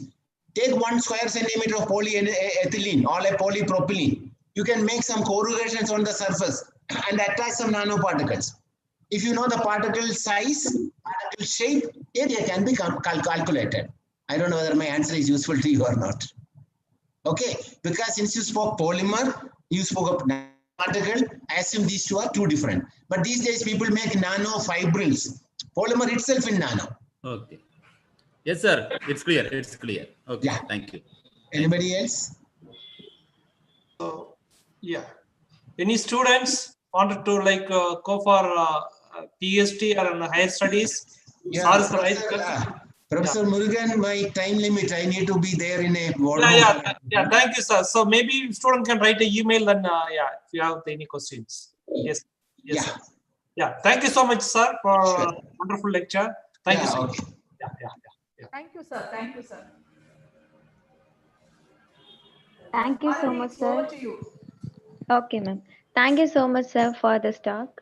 This creates us a keen interest to study chemistry from our day-to-daily life. For sure, we will implement your ideas and do experiment from our home to understand chemistry from other perspective.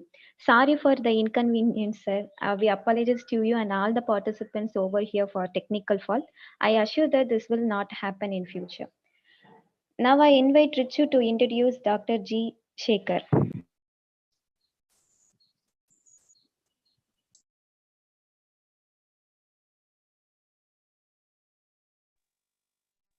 Good morning, everyone. Richu from second semester chemistry, St. Xavier's College. Let me introduce our next speaker for the day, Dr. G. Shekhar, a phenomenal scientist. Dr. Shekhar is working as a professor in IIT Madras. He completed his UG and PG University of Madras and got his doctorate from IIT Kanpur.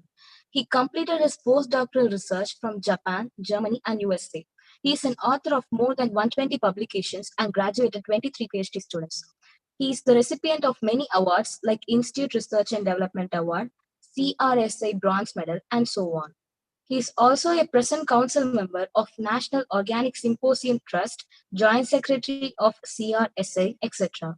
His main research interests are in the area of organic synthesis, metal nanocatalysis, and halogen bonding catalysis. We are all privileged and humbled to invite Dr. G. Shekhar to deliver his lecture.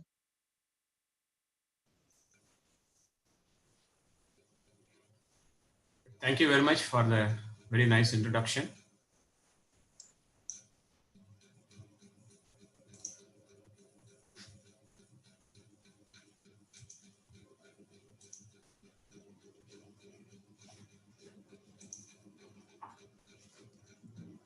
Are you able to see my slides? Yes, sir. Yes, sir. Shall I start, Mailmurugan? Yes, sir. Yes, sir. Please, sir. Please, sir. Once again, very good morning to all. I would like to thank Professor Mailmurugan, Professor Ramesh, and faculty members of St. Xavier's College, Palayamkottai, for inviting me to give this lecture. The title of my lecture is Metal Carbon Covalent Bond Stabilized Transition Metal Nanocatalyst. In this seminar, I'll be focusing more on catalysis. When we use a transition metal nanoparticle as catalyst, we call them as a nanocatalyst. That means the catalyst is in nanoscale. So recently in our research group, we have synthesized a new class of highly stable monometallic and bimetallic nanoparticles and use them as a catalyst for organic transformations.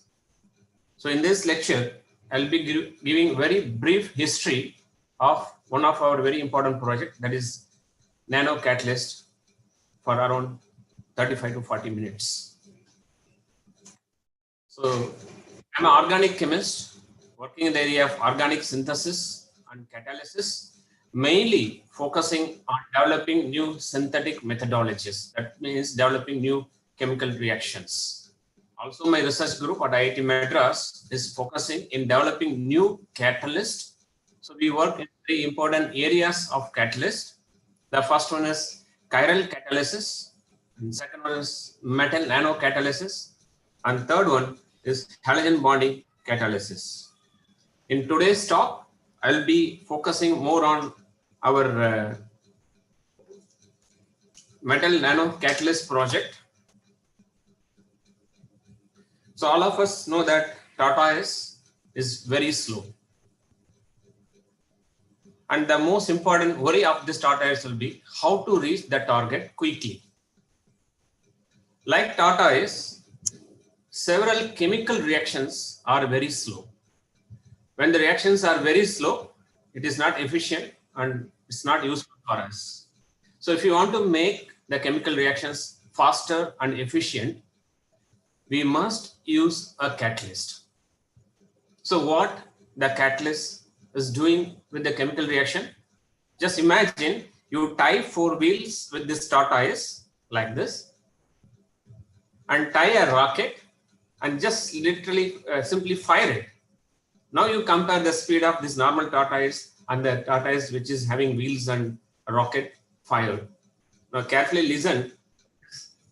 Tortoise having a helmet. That means the catalyst sometimes will be make the reaction too fast.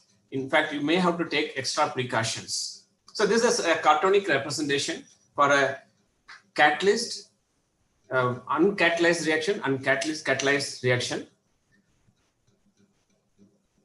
And this is the definition for catalyst, which you should have studied even in your 10th or +1 standard.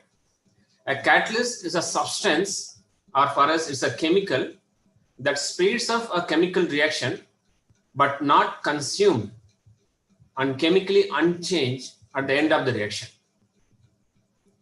So the catalyst can be recovered fully after the reaction, and we will be able to reuse. So this whole process, we call it catalysis. So for any compound to be catalyst, it should follow 3 aspects. The first one, it should take part in the reaction. That's a very important criteria. Sometimes we add a chemical in a reaction and we see that the reaction is not catalyzed, the reaction is not fast. That means the chemical, the one which we are thinking as a catalyst, is not participating in the catalyst in the chemical reaction. So that's the most important criteria. It must participate in the reaction and it should alter the rate of the reaction. That's the most important criteria of the catalyst. And of course, once the reaction is over, it should not change its form one to other form. It should return back to its original form. And if it is efficient catalyst, we should be able to recover and reuse. And this is the explanation for catalyst by using energy diagram. Imagine we have a reaction A plus B giving AB. Say this is an uncatalyzed reaction. We have not shown any catalyst on the arrow. So generally AB reacts and gives the product AB, and it goes through more than one transition state. For simplicity, just I'm explaining this reaction with one transition state, and transition state generally used to have high energy. So to carry out the reaction has to cross high energy transition state. So this is called that energy difference between transition state and the starting material is called activation energy. If the activation energy is very high, that means we have to put a lot of effort to carry out the reaction. See, this is the activation energy. If the activation is energy, then you have to work hard to make the reaction to happen. But if you use a catalyst, so this is an uncatalyzed reaction. And if you use a catalyst, generally what it does, it reduces the activation energy of the uncatalyzed reaction. So the energy requirement is becoming less, then the reaction can be easily carried out. So you compare the uncatalyzed reaction where you have to put a lot of effort.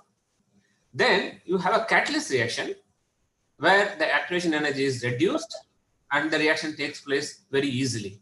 So this is the basic principle of catalyst. And so far, more than 15 times, the Nobel Prize was given to the area of catalysis, that is accounting for more than 14% of chemistry prizes and 19% of Nobel Prize winners.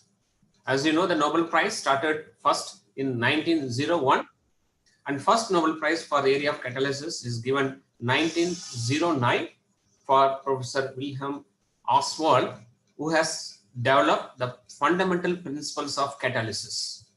The second Nobel Prize was given to Paul Sabatier, who has developed catalytic hydrogenation of organic compounds, which you should have studied in your +2, BSc and MSc.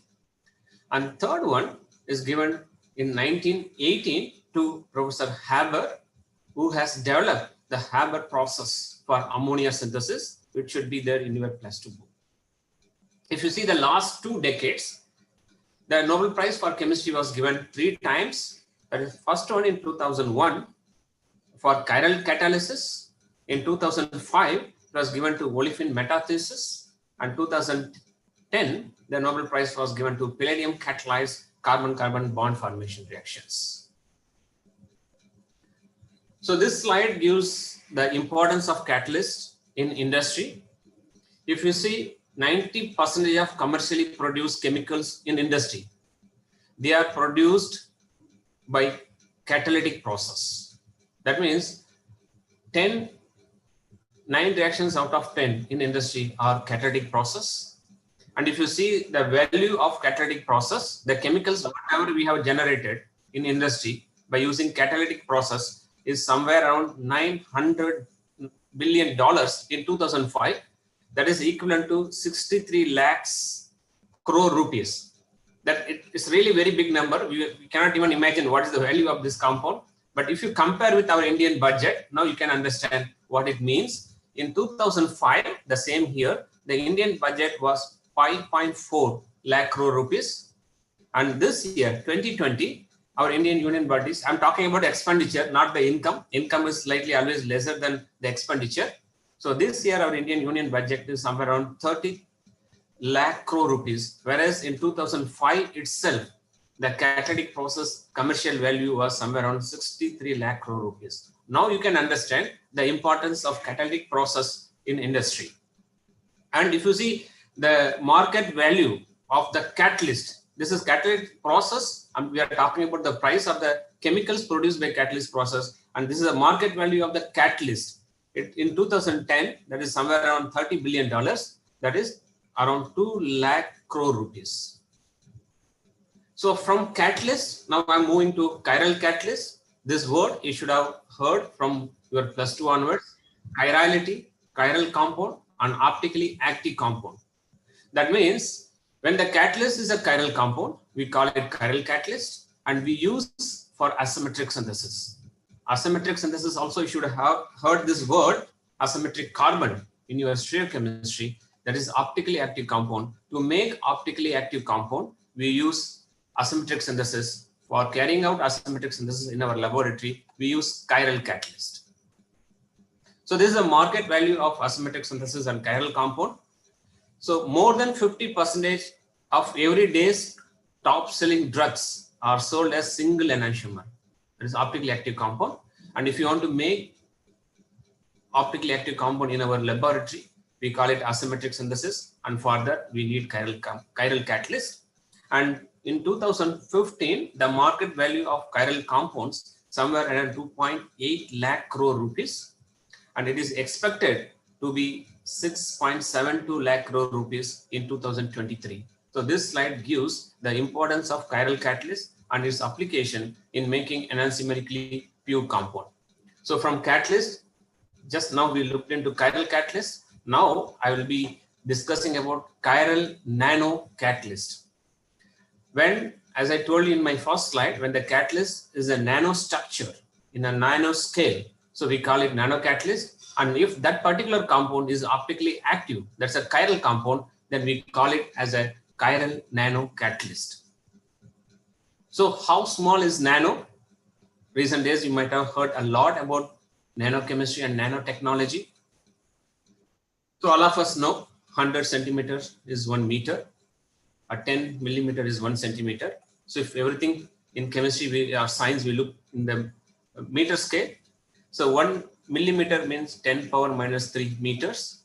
1 micrometer means 10 power minus 6 meters. And 1 nanometer means 10 power minus 9 meters. Even after that, we have angstrom, which is 10 power minus 10 nanometers. So when a compound its size is between 1 nanometer to 100 nanometer, simply we call them as a nanoparticles. And how small this nanoparticle? Now you can imagine, so our human hair thickness is 50 micrometer. So 1 micrometer is equivalent to 1 millionth of a meter, and 1 nanometer is 1 billionth of a meter. So if you take our hair, that in that the nanoparticle means that is 1 by 5,000 thickness of the hair. If you see 1 nanometer, so nanometer is so small, and that is basically only 3 to 4 atoms wide. So why these nanoparticles are so important? Nowadays, everywhere you talk about nanochemistry and nanotechnology, this is the most important point of this particular seminar. When a compound is in nanoscale, when it is a nanoparticle, its physical, chemical, and biological properties are different from its individual atom or molecules or bulk matters. So this is the most important thing. When a compound is a nanoparticle and its property, physical property, chemical property, even biological property sometimes is completely different from its bulk compound or molecular compound. So that this advantage is taken in the area of catalyst, and we use very efficient catalysts for organic transformations. Just to show you how the particle size makes the difference, we know gold, everybody uses and every day we see. This is a solid and yellow color, or we can say it's a gold color. But the same nanoparticle, if it is in nanoscale, it color changes. So you can see here dark red to it goes blue or violet. So this is the nanoparticle having gold nanoparticle having 100 nanometer, and slowly we increase the nanoparticle size, the color changes. Now you can imagine how the nanoparticle is having different property from the bulk, particularly in the case of gold. So the question is, why we need nano catalyst? All of us know that we have catalyst we can divide in two classes. The first one is homogeneous catalyst. That means both catalyst and the reactant will be in the same phase. If both of them are liquid, or both of them can be solid, or both of them can be gas phase. Another one is heterogeneous catalyst. That means the catalyst and the reactant will be in two different phases. So homogeneous catalyst has some advantages. They are highly reactive and selective, but it has a disadvantage such as it has poor recoverability and poor reusability, because the catalyst and reactant, they are not in the same phase. Whereas heterogeneous catalyst, they have very good recoverability and reusability property, but its reactivity and selectivity is very poor. So we have two types of catalysts. Both of them are having some kind of advantages and both of them are having some kind of disadvantages. The question is, people thought if you have a new type of catalyst, which will be bridging only the advantage of both the homogeneous and heterogeneous catalysts, it will be a wonderful thing. And later on, they have realized that nanoparticle as a catalyst, the nanocatalyst can do this job perfectly. You can ask the question how it will be doing that job. If you consider reactivity and selectivity, the nanocatalyst acts as a homogeneous catalyst because they are so small in size. So they behave like a homogeneous catalyst. But at the end of the day, you can easily recover and reuse it because they are the heterogeneous catalysts. So the metal nanocatalyst has the advantage of both homogeneous catalyst and heterogeneous catalyst. And if you want to do asymmetric synthesis, if you use chiral nanoparticle as a catalyst, then we call them as a chiral nanocatalyst. But it is not that easy. There are a lot of challenging issues in this new area, chiral nanocatalysis. The first one, the area itself very competitive, very new research area. It's not much explored. That means if you do web science search using the nanocatalyst keyword, you can see the first paper appeared in 1994 and by using the word nanocatalyst, and slowly the number of publications increased. Now you can see in 2018, they have published more than 1,000 papers. So nowadays they are publishing more than 1,000 papers per year. That means the nanocatalyst is well established. But if you take chiral nanocatalyst, that means asymmetric synthesis using chiral nanocatalyst, the area is not at all established. The first paper appeared in 1996, and you can see slowly the number of papers increase, but not very huge. For every year, they are publishing only less than 25 papers. When it is a chiral nanocatalyst, they are publishing more than 1,000 papers. When it comes to asymmetric synthesis nanocatalysis, it's less than 25 papers. Now you can understand this area is very new area. It's not fully established and a lot of challenges are there. So really what happens here, when you make a nanoparticle, that means any transition metal, when you make a nanoparticle, they are not stable. So generally they collide, we call it agglomeration, and that becomes bigger molecule, macromolecule or bulk material.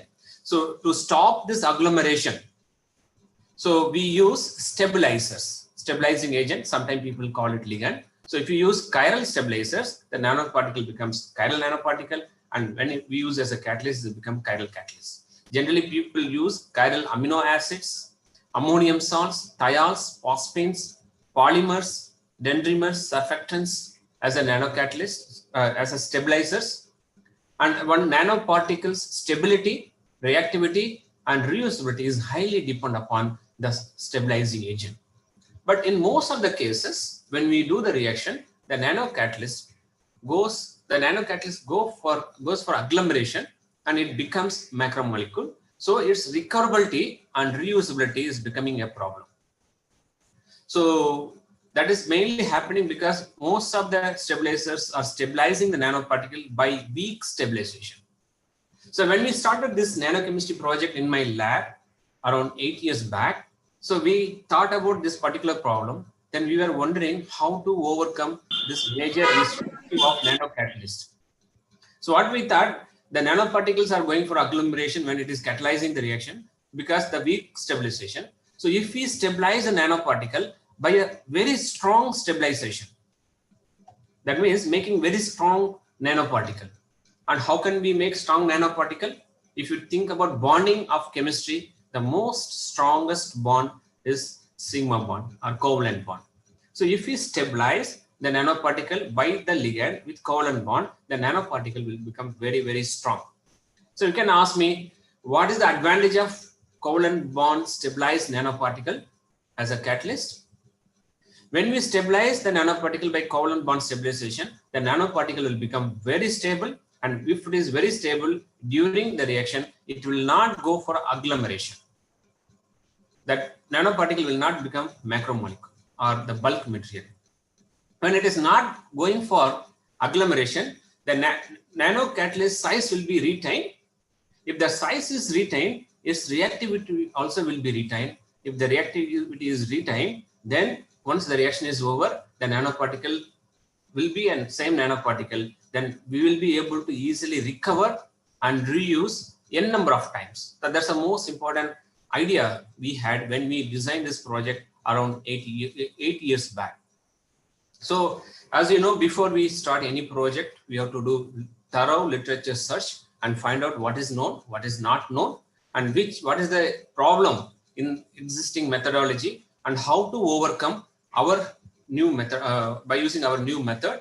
And we have to use innovative idea which will be easy to follow and should give solution for most challenging issues. So this is the fundamental point we should have when we design a new project. So when we check the literature for the nanoparticle stabilization for chiral nanoparticle or chiral nanocatalyst, there were 3 types of stabilized method known in the literature. The first one is called electrostatic stabilization. When you have metal nanoparticle, they have stabilized by chiral quaternary ammonium salt. And second one, steric stabilization. They used macromolecules like polymers, dendrimers, surfactants as a nanoparticle. Say we have small nanoparticle, so generally it goes for agglomeration. So you use a macromolecule and completely cover it so that 2 nanoparticles cannot go for agglomeration.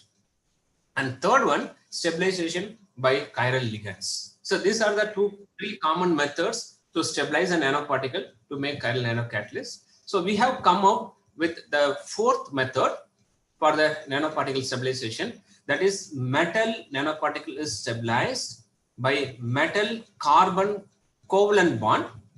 So when it is stabilized by covalent bond, then the nanoparticle should be very stable. And when it is very stable, it should not go for agglomeration. And we are using a chiral aromatic framework. You can see this is a binaptide. Basically, it's a chiral compound having a trope isomerism. You can remember it from your stereochemistry of your BSc 3rd year or even MSc. So atrope isomerism, chirality by chiral center and chiral axis, that is atrope isomerism. So this is a chiral stabilizer. So the whole nanoparticle will become chiral. Then we can use as a chiral catalyst for asymmetric synthesis. Another important point, you can say this is a big aromatic framework. So asymmetric induction will be very easy. And the huge aromatic framework will make the nanoparticle as hydrophobic. That means in non-polar solvent, this particular catalyst should behave like almost like a homogeneous catalyst. So these are the ideas when we started this project in designing part of the catalyst. And when I again checked the literature, whether the sigma bond stabilization is known, Yes, of course, it is very much known. So they use the word grafting the metal. For example, in 2006, the platinum nanoparticle was stabilized by platinum carbon covalent bond, and palladium was stabilized by similar kind of palladium covalent bond, carbon covalent bond, and several other things. But for some reason, these covalently stabilized nanoparticles were never ever used as a catalyst. Because I was wondering why the concept is known, but why it is not used. Maybe the nanoparticle is so stable, it may not be catalyzing the reaction, or in this grafting, they use the word, the nanoparticle is completely covered by the organic framework. So there's no free space for catalyzing the reaction. But we decided to design a chiral nanoparticle based on sigma bond stabilization, and we decided to utilize it as a catalyst. In case if the catalyst is not catalyzing, then we have to reduce the quantity of stabilizer so that the metal surface will be available outside for catalyst process. So with this idea, so far I have discussed about the designing of the catalyst, a new catalyst, and now I'm coming to the real experiment part. So this is the first catalyst we have synthesized in our laboratory, that is called palladium BNP, palladium nanoparticle stabilized by bienoptyl backbone. This is a new type of catalyst, and naming was given by us. So first we have taken racemic, the dibienoptyl amine, then we have converted as a diazonium salt. Then what we have done very nicely, the diazonium salt we have taken in toluene, and the palladium we have taken in water. Those are the biphasic mixture, immiscible mixture, and both we have reduced by sodium borohydride. So initially there is a palladium complex between diazonium compound and palladium, so you get a nice yellow color. And once you reduce it, so once the complex is made, the diazonium compound in toluene, then once you make the complex, it goes to water layer and you reduce it. So this diazonium compound will be reduced. You will be getting bienoptyl radical.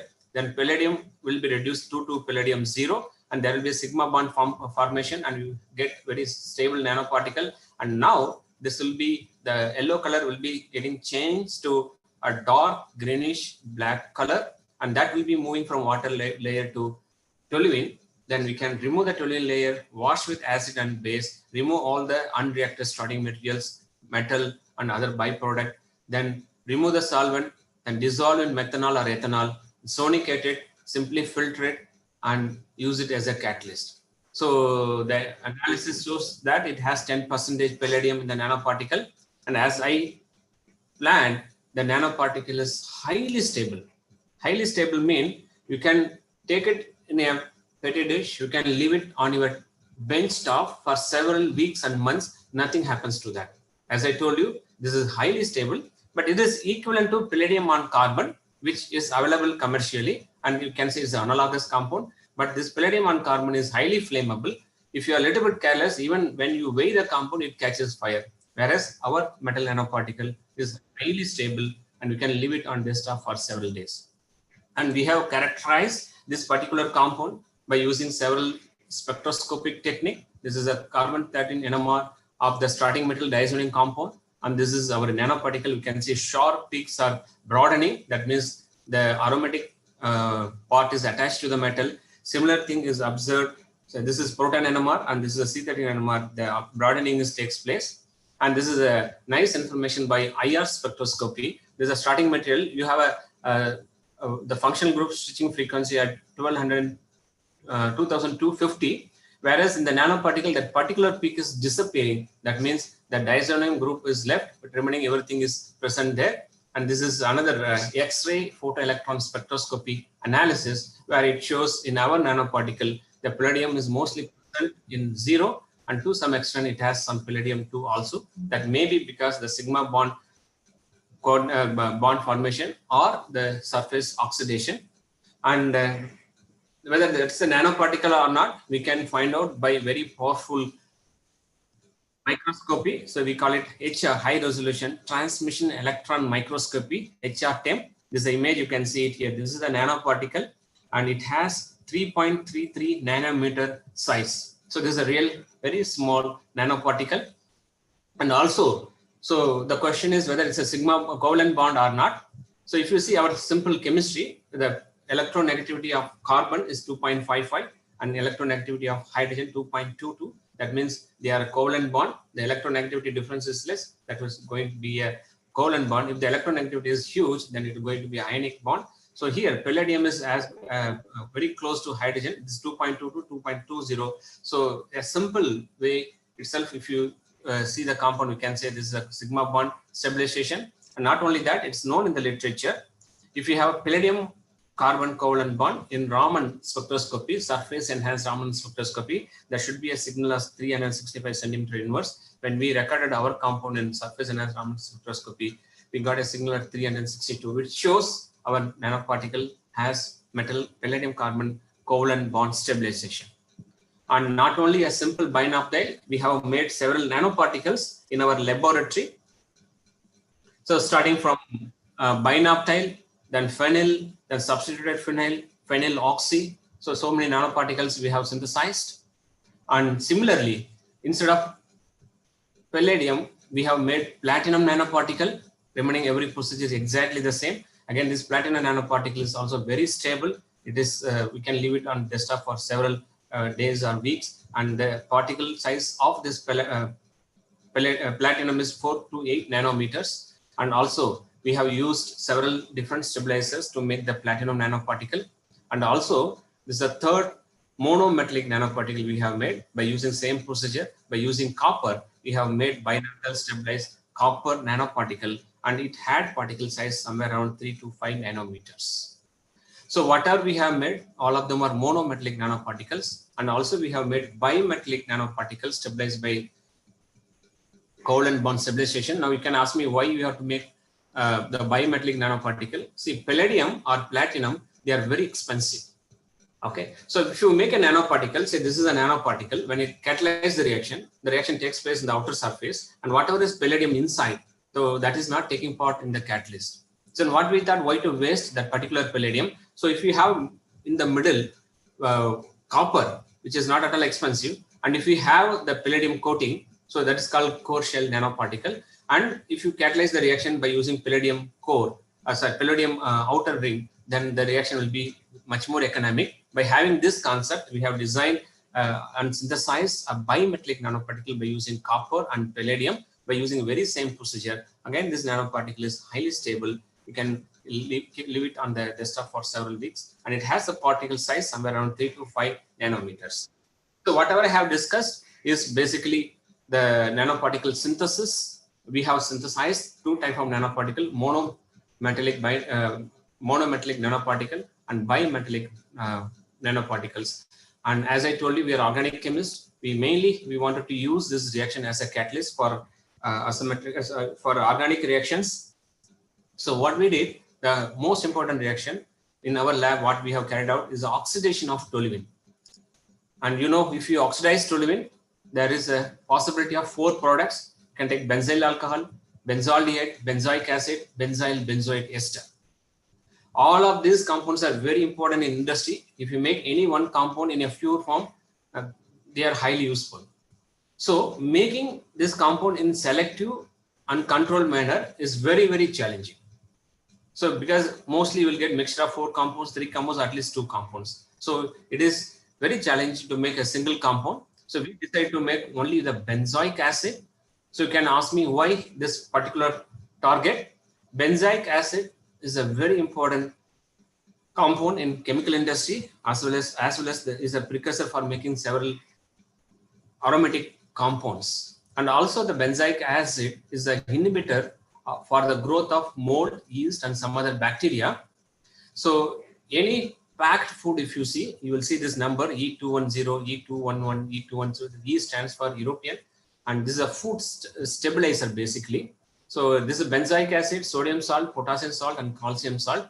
So any packed food, they use generally 0.05 to 0.1% benzoic acids or sodium or potassium salt as a food stabilizer. And also they have several medicinal properties. If you see the market value of benzoic acid is more than $1 billion, somewhere around close to 10,000 crore rupees per annum. And if you see the starting material is even more interesting. This is a byproduct of toluene. From the toluene is a byproduct of petroleum industry, and also this is a byproduct in gasoline preparation and production of coke from coal. As also I told you, this the toluene is more important even the benzoic acid because it has a very huge application in chemical industry, and it's also very useful to make several chemicals. And if you see the market value is really huge, it is expected to have 2.2 lakh crore rupees, which is more than our Tamil Nadu whole year budget. It is expected in 2021. This is the expectation. So this is a very important conversion, and this is a industrial method for this conversion. People generally use manganese or cobalt and octeniolite. This is a metal catalyzed reaction, and you can see the very high temperature, 200 degrees centigrade, and very high pressure. The selectivity is very high, but the conversion is only 20 to 45%. But this condition we cannot use in our laboratory. This is an industry condition. If you want to do the same reaction in laboratory, we use 2 equivalent of potassium permanganate. Every lab has a potassium permanganate. And this is a recent report by using nanoparticle as a catalyst. They have used bimetallic gold platinum nanoparticle immobilized on titanium dioxide. So you can see here, this reaction has only 24% conversion and has the ester as a major product. All other products are minor quantity. So when they reduce the reaction temperature 160 to 80 degrees centigrade, the reaction became slower. But when under mild condition, now the benzoic acid as the major product, whereas you can see other compound in minor quantity. So with our catalyst, we wanted to try the same reaction. So when we use our new platinum nanoparticle, the reaction was catalyzed and we got only 2 products. The first, we didn't see ester at all, and also aldehyde we have not seen. We got 61% isolated product of the acid and only 1% of the alcohol, which is highly selective. Also, we have tried with several other ligand stabilized nanoparticle, and best result we obtained with our binaphthyl stabilized nanoparticle. And this is called optimization. Any reaction you try to develop, so you may have to do 100 to 200 reactions to get the best condition. So whatever you see in your table, in your textbook, it's not just in one attempt they made it. They might have tried hundreds of reactions to get the best condition. And due to lack of time, directly I'm coming to the result. When you use 0.06 mole percentage, is a very small quantity of our catalyst in torsion hydroperoxide atmospheric oxygen atmosphere at 80 degrees centigrade, very mild condition, we get only the carboxylic acid, no other byproduct. We have not seen the alcohol, aldehyde, or ester. This is isolated yield, so the conversion is close to 100%. And this is the substrate scope for our methodology. Now you can see that not one toluene, several toluenes we have oxidized to corresponding acid, and substrate scope is very huge. And you can see the turnover number for this reaction is really very high, 1448. That means one molecule of the nanoparticle is converting 1448 molecules of toluene to benzoic acid. It's a very efficient reaction. The reaction is carried out in water at 80 degrees centigrade and in an environmentally very friendly manner. And as I told you, this nanoparticle is highly stable. So we have recovered and reused several times, at least 5 times. You can see it here. All the time, quantitatively, the nanoparticle was recovered. And whenever we use the recovered nanoparticle, again, it gave the acid in quantitative manner. And we have taken the nanoparticle after the 5th cycle and checked the particle size. And before the catalyst cycle and after the catalyst cycle, both the nanoparticles had same size. That means the sigma bond stabilization of the nanoparticle gave high stability, and during the reaction, it's not going for agglomeration. And also we have confirmed that the reaction is heterogeneous catalyst. There's no leaching. So that's an experiment which I will not be discussing now because I have only 5 minutes time to finish it. And also we have done the large scale reaction. And when you develop a new reaction or new catalyst, and also you have to find out the mechanism, how the reaction is taking place, so that it will be very easy for us in a chemistry point of view, and also it will be easy for overcoming some of the issues. We have carried out several control experiments, which I'm showing it here, but I will not be discussing it here. And based on the control experiment, we have proposed a very complex mechanism. So first, the toluene will be oxidized to benzyl radical, then that will be oxidized to benzyl alcohol, then that will be oxidized to benzyl alcohol radical, that will be converted to benzaldehyde. Benzyl radical will be converted to benzoic acid through benzyl radical. So as I told you, industrially, this is a very, very important reaction. And because of the importance of this new catalyst for a very important reaction, this particular work was highlighted in the Hindu national newspaper on 31st March 2019. Also, my interview was broadcasted in RS TV and Doordarshan channel. And same platinum nanoparticle, not only for oxidation, we have used for several reduction chemistry. You can see all the reactions we have carried out in water. That's the most important message I want to convey you. And so far I have discussed about the palladium catalyst. Now I will be talking about, sorry, platinum catalyst. Now I will be talking about our palladium catalyst. This is one of the most important active catalysts in our laboratory. So you can say this is a simple Suzuki coupling. And all of us know that this reaction generally is carried out at higher temperature. But when you use just 1 mole percentage of the catalyst, our own catalyst, the reaction takes place at room temperature. And this is a simple reaction. It's a heterogeneous reaction. You can see it here.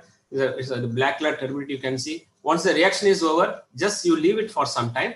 So the nanoparticle will be settled down. Just you can filter it or decant it, then wash the nanoparticle with methanol or ethanol, dry it, again you use it. This is so simple to recover and reuse it. And not only for the coupling reaction, this catalyst is used for the reduction chemistry of carbonyl compound. And also this is another very, very important reaction where we have used our nanoparticle as a catalyst for the synthesis of polysubstituted olefin. So this polysubstituted olefin is present in several biologically important compound, and this particular methodology we have used in the synthesis of anti-cancer reagent. This is the tamifoxine. This is used as a medicine for cancer by AstraZeneca. You know, AstraZeneca is now very popular because they are developing a vaccine for COVID by joining with Oxford University. And this particular compound is marketed on the name of Nolvadex D. And we have synthesized this compound in 8 steps. You can see the most important step. We have used our nanoparticle as a catalyst and we got 80%. And also we have synthesized another important anti-cancer drug, is isocumberstatin A4. This is a 3-step process where our own methodology is used as a key step, where we got 72% yield for the polysubstituted olefin synthesis. And also we have synthesized, utilize this catalyst for several organic transformations. This is one of the reactions where we have synthesized amide from aryl iodide and amine by inserting carbon monoxide by using our nanoparticle 2 mole percentage as a catalyst. And also we have synthesized biologically important anti-inflammatory active compound by doing appropriate substitution changes in the starting material. And this is another very important reaction where we have synthesized phenanthrolidone synthesis by using a domino process. Domino process means in one go several reactions will take place. You can see it here. We have taken the amide. First, the carbon-carbon bond is formed between this amide and this aryl iodide by CH bond formation, followed by CN bond formation. You can see the mechanism. So I will not be discussing it here, but you can see nicely. First, this carbon-carbon bond is formed here. Then carbon-nitrogen bond is formed by using this nano catalyst. Not only that, we have used, it has become almost like a magic catalyst for our research group. Any palladium catalyzed homogeneous reaction, just simply you can replace the homogeneous catalyst by our heterogeneous palladium catalyst, so that the reaction will be very efficient in most of the cases. And also we can recover, because recovering palladium, homogeneous palladium, is very difficult. And in this case, you can recover all the palladium and you can reuse it for several cycles. Some of the examples I have shown it here. And so far I have discussed about platinum nanoparticle as a catalyst, palladium nanoparticle as a catalyst. So 2 more catalysts, just I will show only one example each. And this is a copper nanoparticle catalyzed synthesis of 2-aryl thiochromanone. You can see this is a very interesting reaction where sulfur will be substituted, then it will be going for Michael addition to give this 6-member ring. Again, this is a very interesting reaction.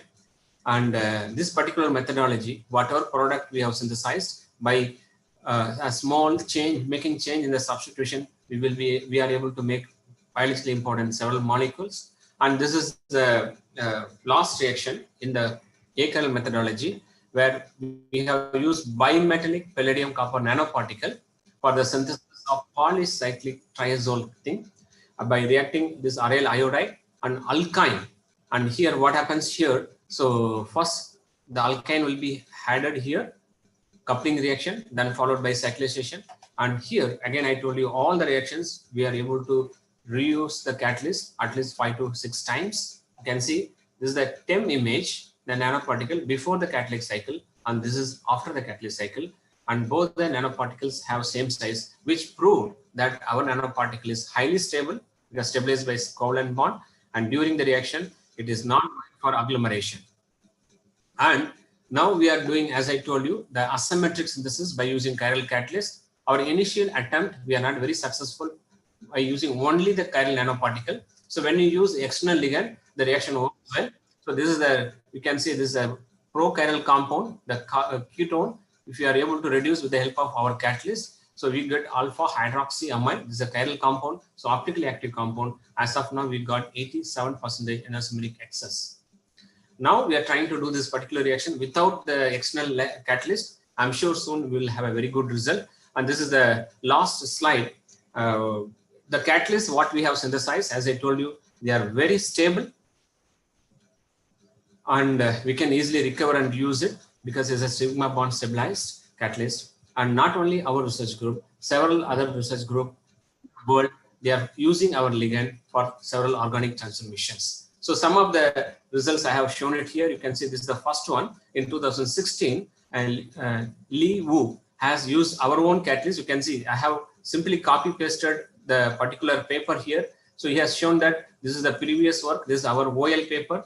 So where we have used polysubstituted olefin synthesis, and he is using for the reduction purpose. And another paper in this letter, you can see he has mentioned that this previous work, he has written my name, Shaker, and we have used for carbon bond formation. That's what he is mentioning this reaction once again. And he says that some modification he has made, instead of attaching both the binaphthyl, he has attached only one binaphthyl. And he says that we are using for hydrogenation of heterocycles. And later on, the same nanoparticle they have used for the asymmetric version by using external ligand as we are doing it. And also they have used our catalyst for the functionalization of the allynic system. So it's not that only we are using our own catalyst, and for several reactions our catalysts are used. Of course, they have quoted our paper in that thing.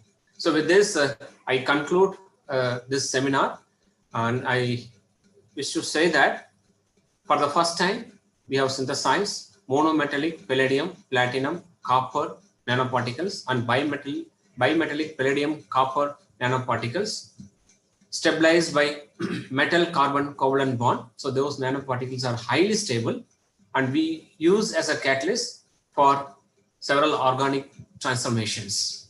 The most important application for our catalyst was conversion of petroleum waste toluene to benzoic acid, where we are able to do that reaction under reasonably mild condition with very efficient manner, particularly in water.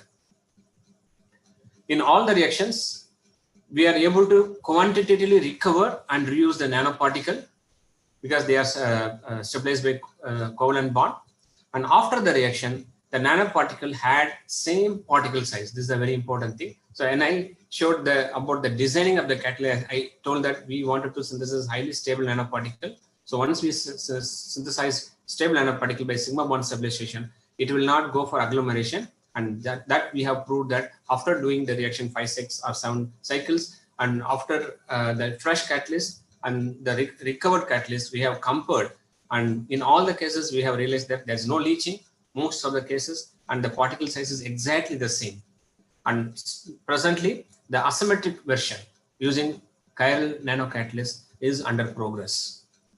So this is a time to thank my students. The nanoparticle project we have started in 2013. The first paper was published by my former PhD friend, Dr. Ganapathy, who is a faculty member in IIT Bhilai now. And whatever names you can see in the red color, all the thesis, PhD thesis, completely 100% by nanochemistry.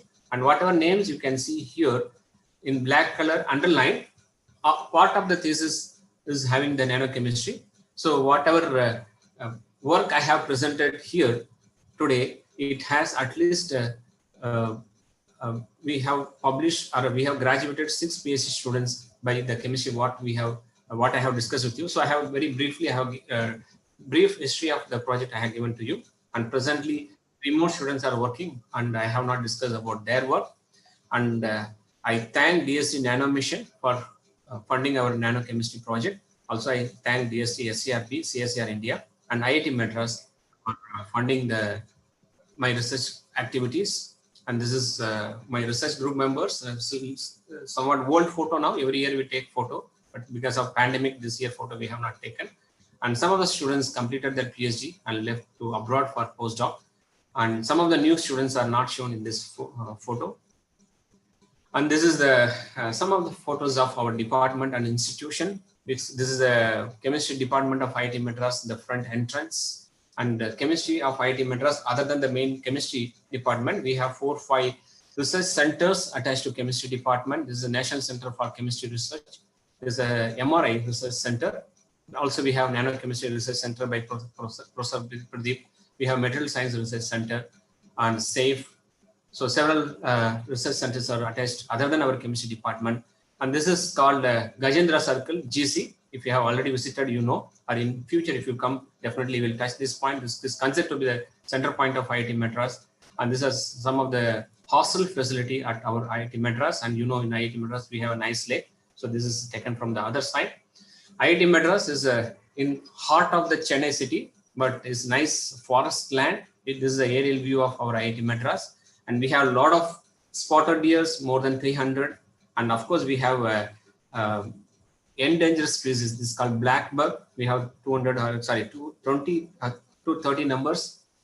And this black bug became very popular because of Salman Khan. That's a different story. And of course, we have a lot of monkeys. So with this, I thank you all for listening this talk. And I will be happy to answer if you have any question. Sorry. Any questions from the audience, particularly student side? Good morning, sir. I'm Dr. Baby Marietta. Good morning. It's really a wonderful thing to listen to you, especially this particular research topic, sir. Sir, I have a few questions. I'm trying to understand better the chemistry that you have discussed now. Yeah. Sir, what you have shown to us, they have the capability of forming a classical transition metal complexes, textbook materials, palladium, BNP, and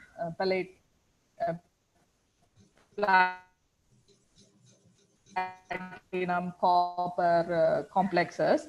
Complexes and the nano catalysts, these metal nano catalysts. You have shown some NMR to show us the presence of the ligands.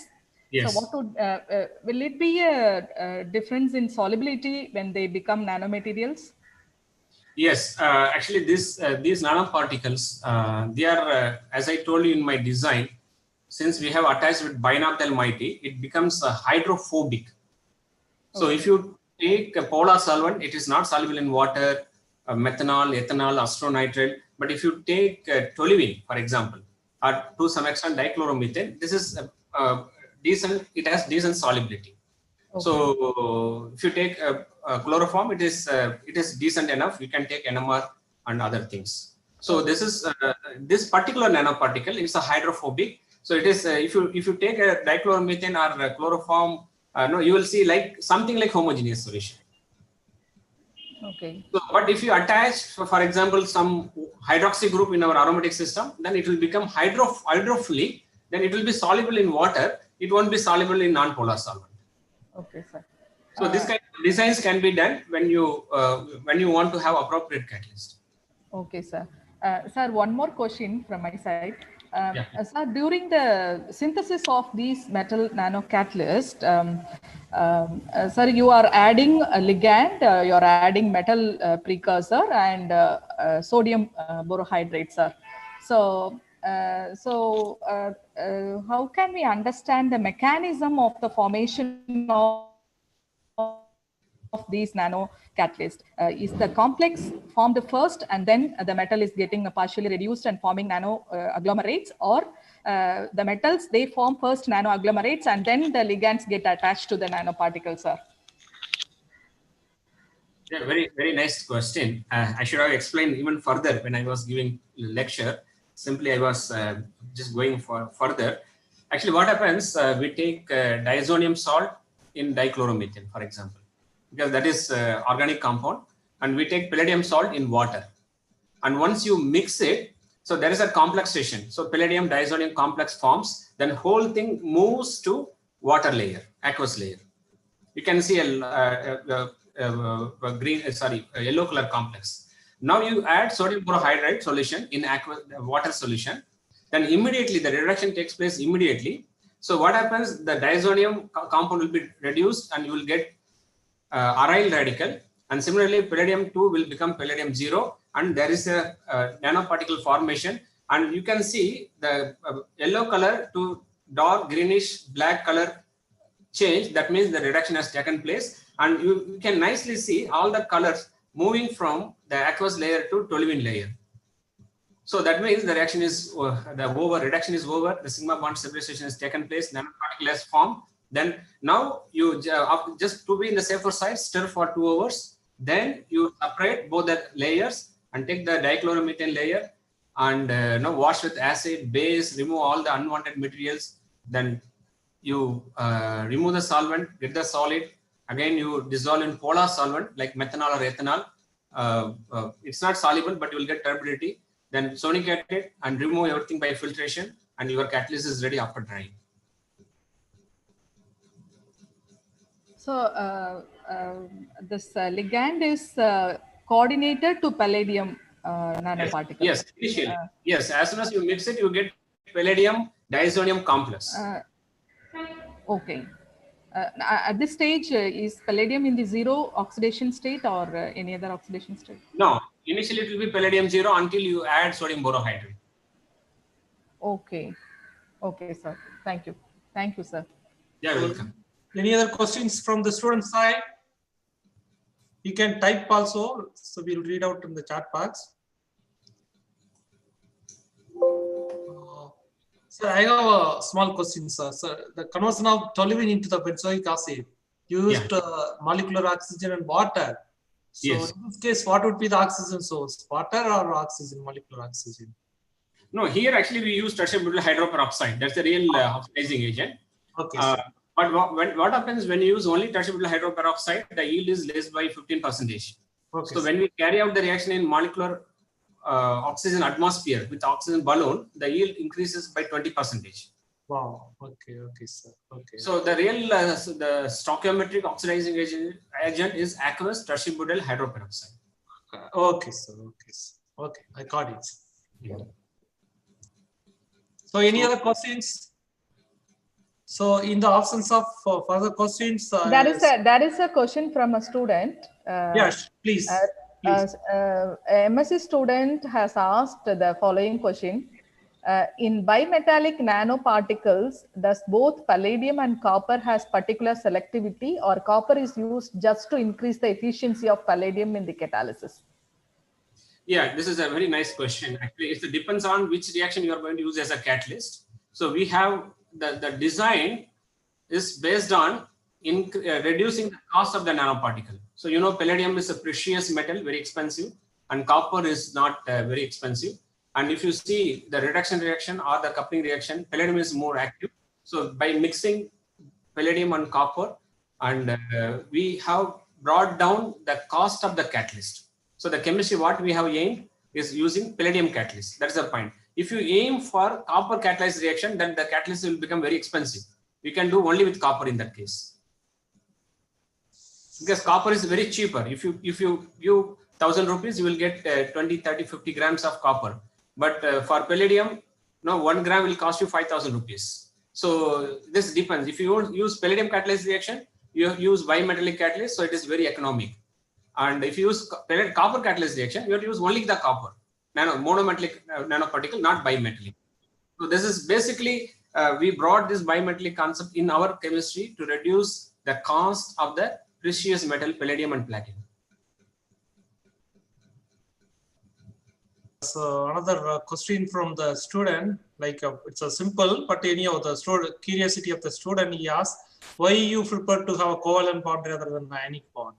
he asked the question in the catalyst. Yeah. See, the very interesting question. I'm happy to hear very nice questions. See, what happens if you have ionic? Then that will become carbon nucleophile, like your Grignard reagent.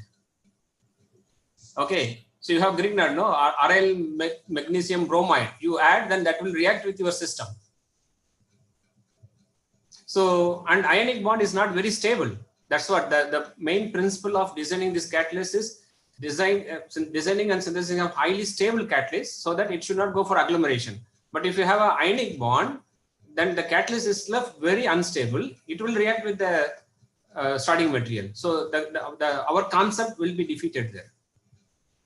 But still, I'm happy to hear this question. Very nicely thought about that. Yeah, young minds always has the better ideas. Okay, sir. So I think we are running out of time. So students, if you have more questions or any clarification, you can write an email to sir. He's always wanted to motivate the students from the rural end. So with this, we would like to thank Segar for the wonderful lecture and clarifying all the doubts of the audience. Thank you so much, sir. You're welcome. Thank you very much.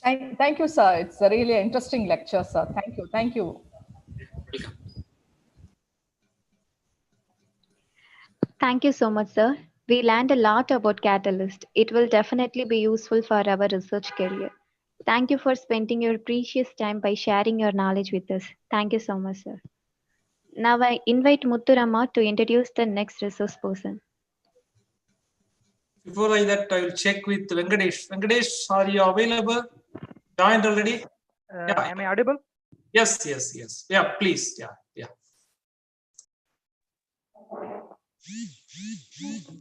I'm so privileged to welcome the most young and energetic chief guest of today's workshop.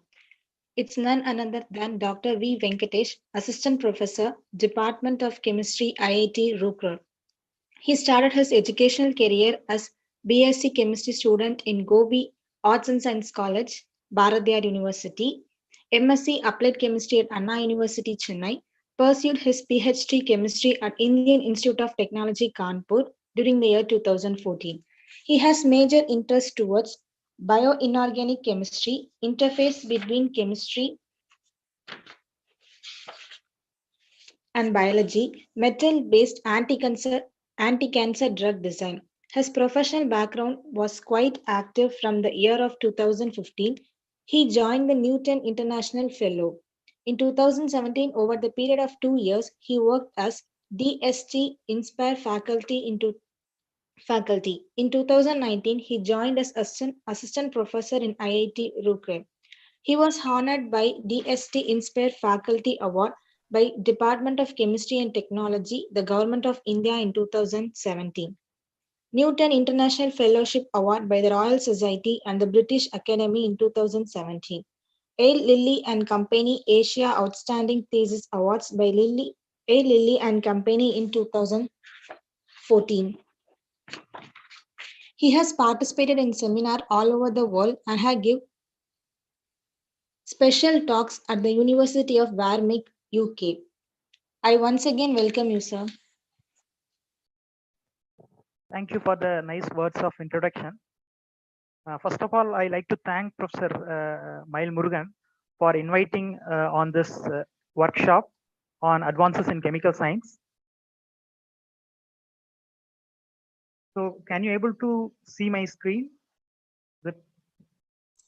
Yes, Venkatesh, everything is perfect.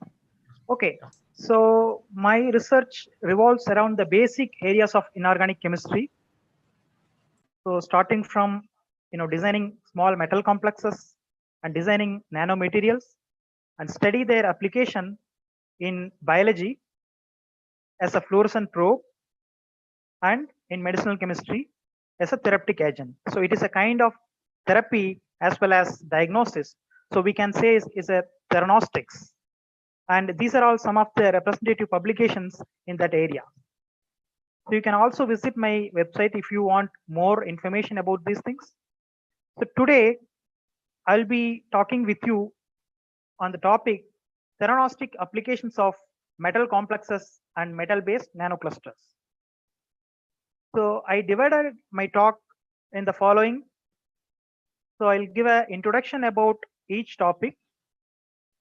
For example, metal complexes with anti-cancer activity, how one could able to design a metal complex with anti-cancer activity, and what are all the challenges present in this area. And in the second part, I will discuss about luminescent metal nanocluster for theranostic applications. And then finally, I'll conclude my talk. So moving to the first part of my talk.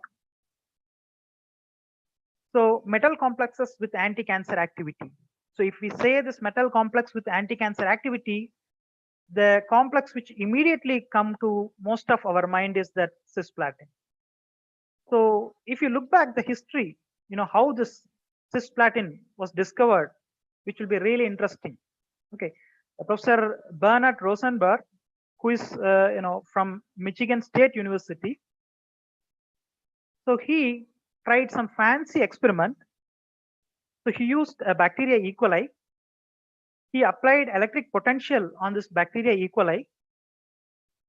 So what he observed was that the bacteria is growing in the presence of electric potential once you apply electric potential, but whereas the bacteria is not undergoing division.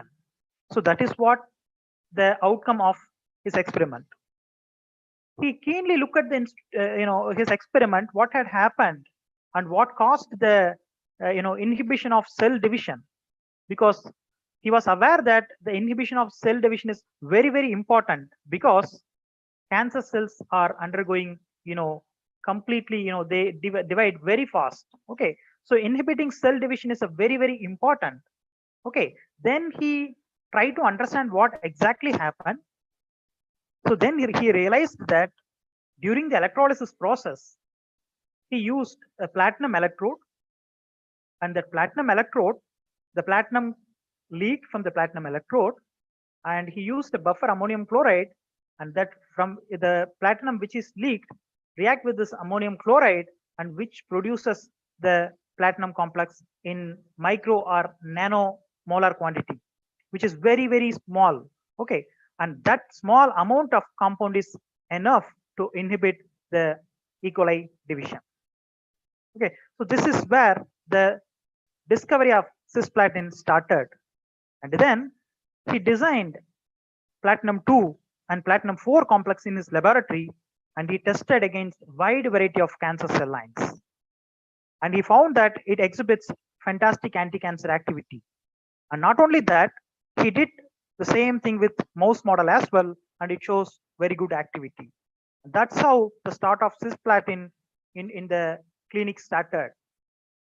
And after the discovery of cisplatin, there are many platinum complexes have been synthesized, and their anti-cancer activity have been tested, and out of which the carboplatin is the second generation anti-cancer drug, and oxaliplatin is the third generation anti-cancer drug. So these three are approved by FDA worldwide. There are other three platinum complexes which are used regional wise, such as niraplatin, loboplatin, and heptaplatin. So this is where the interest on platinum complex came in cancer research. So if you look at it, is a very small, simple complex. If you look at the cisplatin, where there is 2 ammonia ligand and 2 chloro ligand, how the small molecule can show such a nice anti-cancer activity? If you look at the mechanism, the first important thing is that once it is injected, it should be taken up by the cells.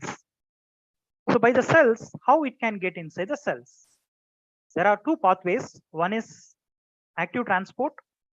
For active transport to be operative, the cell should have a receptor on the cell surface, so that the receptor molecule can uptake the cisplatin.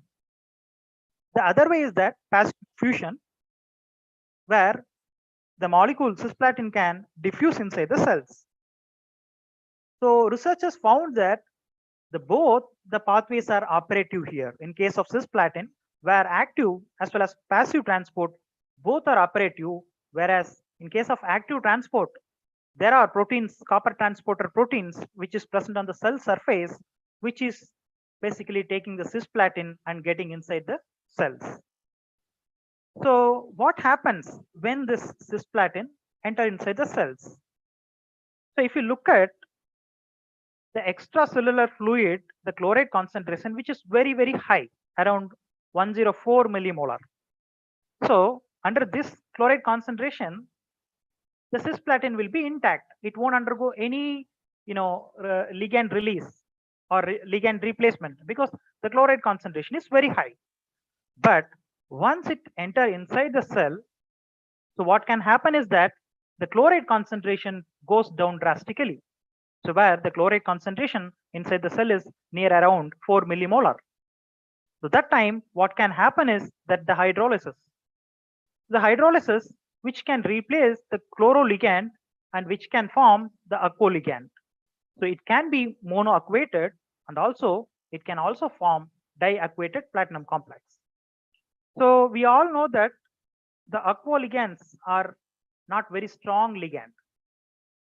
So what may happen? The aquoligand can be replaced by the other strong ligand which is present inside cells. So particularly this aquoligand, if this platinum complex enter inside nucleus, the nucleus which is the DNA is present, where the DNA which is having nucleic acid bases such as adenine, guanine, cytosine, thymine. So these nucleic acid bases are having, nitrogen, heterocyclic nitrogen atom, and these nitrogen atoms can bind the platinum very strongly. So this nitrogens can replace the weak aquoligand and which can form a intrastrand crosslink with the DNA. So this intrastrand crosslink with the DNA double helix will kink or will bend the DNA. So once this happens, so what might happen that the next process such as translation, transcription and translation will be affected. So the protein synthesis will be again affected. So whole process basically leads to cell apoptosis. The other important question is that, the system is very clever that if there is any repair caused by the exogenous agent, there is a repair proteins which is present. These repair proteins can also come and remove this platinum complex. Then if it removes this platinum complex, then its activity won't be there. But how the platinum complex show activity? Generally, in this particular case, the platinum complex form a bent DNA because of binding to DNA double helix. And this platinum DNA complex is further protected by HMGB protein, which is a group box protein which basically fold this DNA platinum adduct so that the repair protein cannot approach and clear this damage. So that is the main reason why the platinum complex are very, very effective. Okay, so this is the way how the platinum complex enter inside the cells and which will damage the DNA and which leads to cell apoptosis. So what other thing can happen is that the chloro ligands are very, very labile ligands, and inside the cells there are number of sulfur donor molecules. For example, antioxidant system such as glutathione is there, the protein which is having free cysteine is there, methionine is there.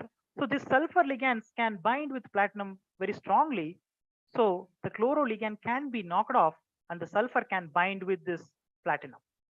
So because of this, where it can lead to drug resistance, because the sulfur ligand such as GSH, which is a natural antioxidant system, if we are disturbing the natural antioxidant system, that will be dangerous. Okay, so that is a one reason why the resistance are increased when we are the resistant cell lines are coming up after treating with platinum based anti-cancer drugs.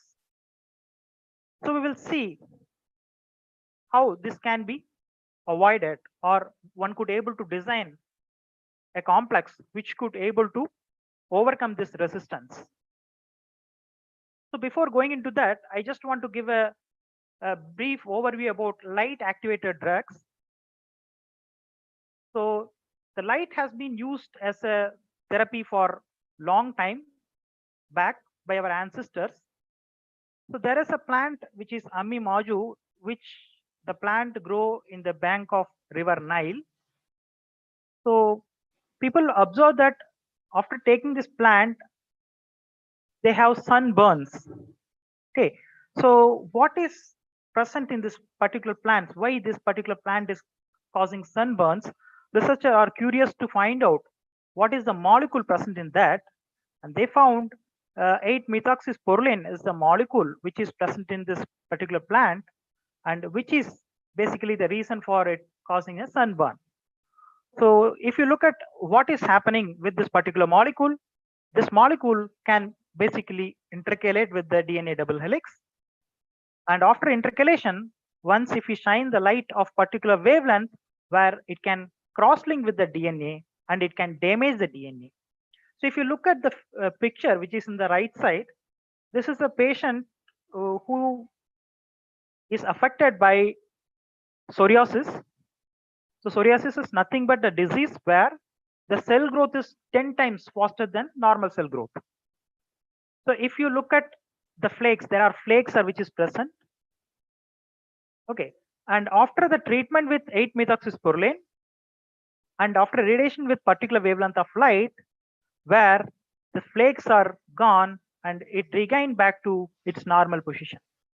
Okay, so this is how the light activated drugs can work in case of skin allergy and other diseases. But if you look at cancer research, PDT is a very commonly known, and most of you are aware what is PDT, which is nothing but photodynamic therapy.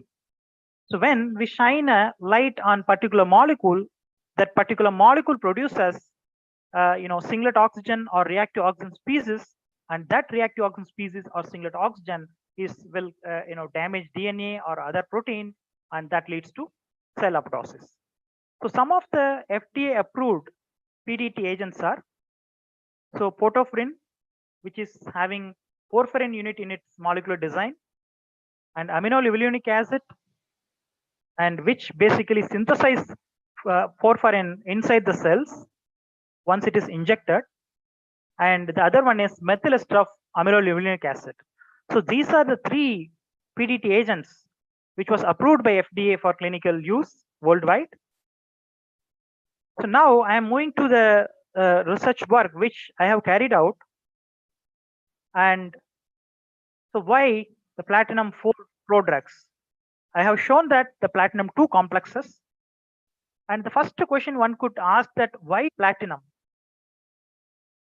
So the reason why platinum is because if you look at the statistics, almost more than 50% of the cancer patient worldwide is treated with once during their chemotherapeutic cycle with the platinum complex. So that tells the importance of these kind of platinum complexes in chemotherapeutic regime.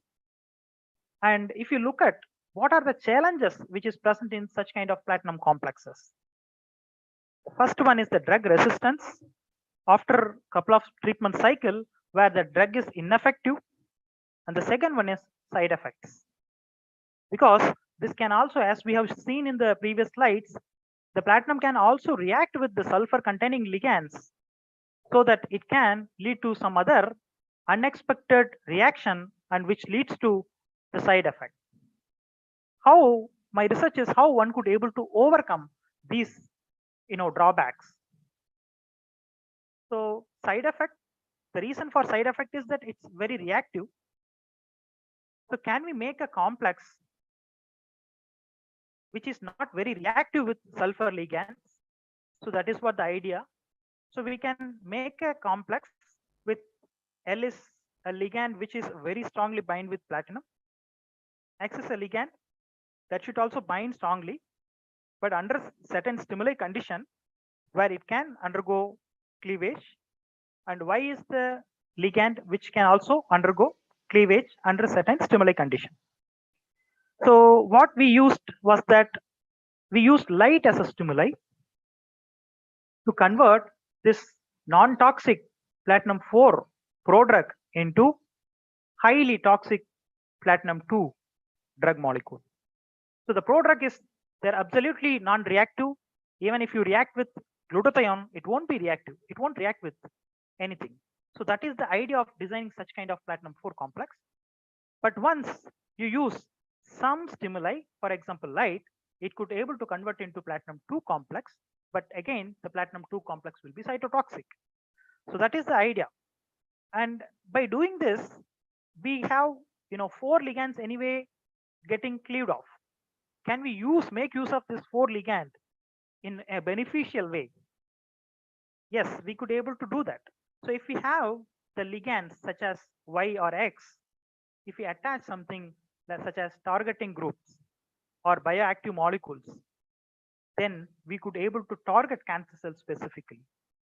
So what are the targeting group one can think of is that nanoparticles, because nanoparticles can get internalized cancer cells specifically by using EPR effect, which is nothing but enhanced permeability retention effect. The other one we can use it that we can conjugate it with glucose molecule, because cancer cell rely upon glycosis for their energy, so that the glucose molecule will be taken up very fastly by cancer cells. And also we can use some of the small tripeptide, so RGD, where the cancer cell overexpress certain protein such as integrin, and this integrin will bind to this RGD very strongly, so that we can use the receptor mediated uptake of this kind of complex by using such kind of small tripeptide. The other way one could do is that increase the bioactive molecule. So anyway, this Y and X are going to be cleaved off, while this Y is going to leave. That Y can show some bioactivity, that will be better. So what we have used is that we have used a tempo, which is a radical, and one could already there is in the literature existing as that COX-2 inhibitors, so which can also be used as a ligand. So one could ask that why this tempo? Tempo is nothing but tetramethyl, this nitroxide radical. So how a radical can be used as a ligand, and what are the benefits one could get? There are already existing literature which shows that this tempo ligand, simple tetramethyl nitroxide ligand radical itself shows very good anti-cancer activity in mice model. So when we try to understand what exactly happening, so we come across that these radicals will react and form hydroxylamine, but under oxidative stress condition, where it can revert back into the radical form, and this radical form is going to cause the cell damage. And we all know that the cancer cells are in high oxidative stress condition, and that is the reason where this hydroxylamine which is formed will revert back into the radical form in cancer cells specifically, and that's how the whole mechanism is operating. So let us look at the design, the molecule which I have designed, the platinum complex, which is having pyridine ligand, which is stable, which is bound to this platinum very strongly, and we used azide ligand. This azide ligand will bind to platinum weakly, and the hydroxyl ligand and another hydroxyl is substituted with succinic anhydride, and which forms succinic acid arm, and then further modified with the tempo ligand. Okay, so when we have this complex in our hand, when we tested its anti-cancer activity in the presence of light, in the absence of light, in the presence of light, where in the dark condition the IC50 value is greater than 50 micromolar, when we shine light on this particular molecule, where it shows the IC50 is 5 micromolar. That means in the presence of light, they show almost 10 times active. So what exactly happening? So in order to understand that, we used mass spectrometry, and we used also EPR, and we used UV visible spectrometry to find out what are the things are happening. So when we use, with the help of ESIMS, we could able to find out that when we shine the light, this azide ligand, which is very weakly bound to platinum, can get cleaved off, and where we could see that. And in another case where both the azide ligands are cleaving off, where in some case where azide is also leaving off, and as well as the axial ligand is also cleaving off. So, and which is forming the release of nitroxide. And how we can basically confirm this? So we took the help of UV visible spectrophotometer, and where in the dark condition where we carried out the absorption spectra, where we could see a clear band at around 305 or 10 nanometer, which is a correspondence of the platinum azide to platinum ligand to metal charge transfer band, where one could see very clearly. But once we started irradiating for different time intervals, such as 30 minutes, 60 minutes, 90 minutes, and 120 minutes, where one could not see this particular band, that is very, very authentic that the azide to platinum charge transfer is getting cleaved off, and where that leads to the disappearance of the particular band here. And we want to know whether these azide ligands are coming out as azide radical or azide anion. So we took the help of EPR spectroscopy, where we used the spin trap because azide radicals are short-lived. And we already having a radical in our system. We just the star corresponds to that already whatever the radicals available in our system. And after using a DMPO spin trap, the trapped azide radical which appear as triplet of quartet, which we could able to see. And based on this observation, we confirm that why this particular molecule in the dark is stable, but in the presence of light, it shows very good anti-cancer activity, is due to there are many things are happening. One is that the platinum 4 is converted into platinum 2, and the platinum 2, which is having replaceable ligands such as aquo ligands, and it can bind with the DNA. And not only that, we are releasing the tempo radical, and this tempo radical, as I mentioned earlier, is also showing the bioactive molecule. So this is also contributing the anti-cancer activity of this particular complex. And along with that, the azide radical, which is also very reactive, that is also contributing for the overall cytotoxicity in the presence of light. So that is the reason why we could see that in the presence of light, these molecules cancer activity. So it's the same strategy, everything is exactly same. I just want to convert into in the form of gel, because we know that the painkiller bombs and many other form of painkillers are available in the gel form or semi-solid form, and these gels are easily applicable and they are penetrate more. So can we able to make such kind of platinum complex in a jelly form? So I look at the literature. So we come up with a gel molecule which is guanosine, because guanosine coated gels are known in the literature for long time, and particularly they are very biocompatible. So because of that, we use this guanosine gel. So guanosine gel alone can form a fibrous assembly because of the stacking of this G quartet one over another, which leads to the fibrous assembly. But when we incorporated this platinum complex by using borate ester formation, where we end up with the gel, which is forming, the gel is forming nano or micro flakes. And as I mentioned earlier, nanoparticles are very interesting because they could get inside the cells by using EPR effect. So once it is getting inside the cells, so it can show the better anti-cancer activity, and it can specifically go into cancer cells because cancer cells are porous compared to normal cells. So by using this difference, one could make the nanoparticle to get inside cancer cells more compared to normal cells. And when we look at their anti-cancer activity, so when we take the same molecule in the powder form, and after attaching with this guanosine gel, so in the powder form, even in the presence of light, the activity is poor. But whereas in the gel form, in the presence of light, it shows very good activity.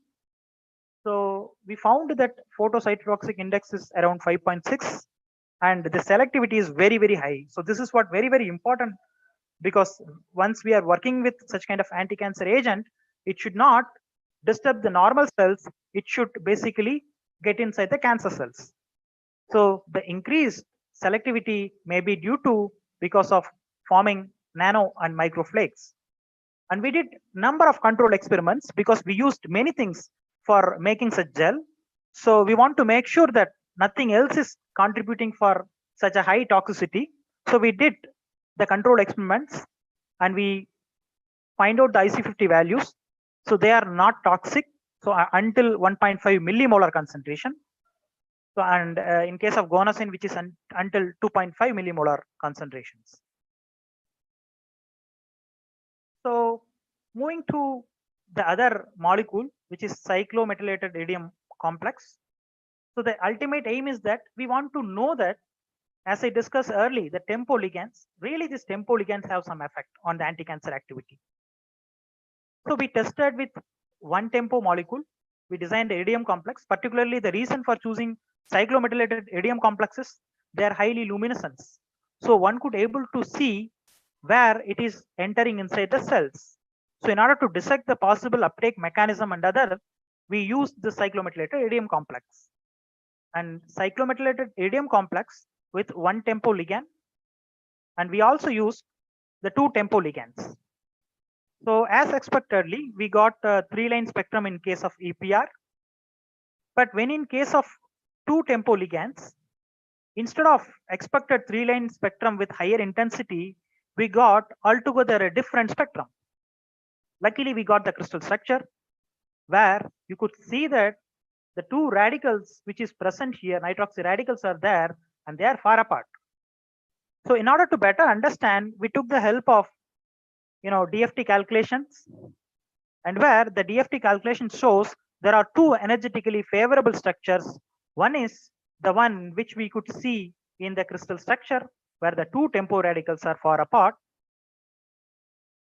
which is having the energy of 0 kilocalories per mole, and the other one which is having the delta E of minus 2.1, and this one is mainly due to the intramolecular hydrogen bonding between one of the amino group with the amide group of the keto group of this one. So this hydrogen bonding are making these two radicals to come closer to each other, and in solution basically that might have happened, and that is the reason for the absorbed the radical interactions.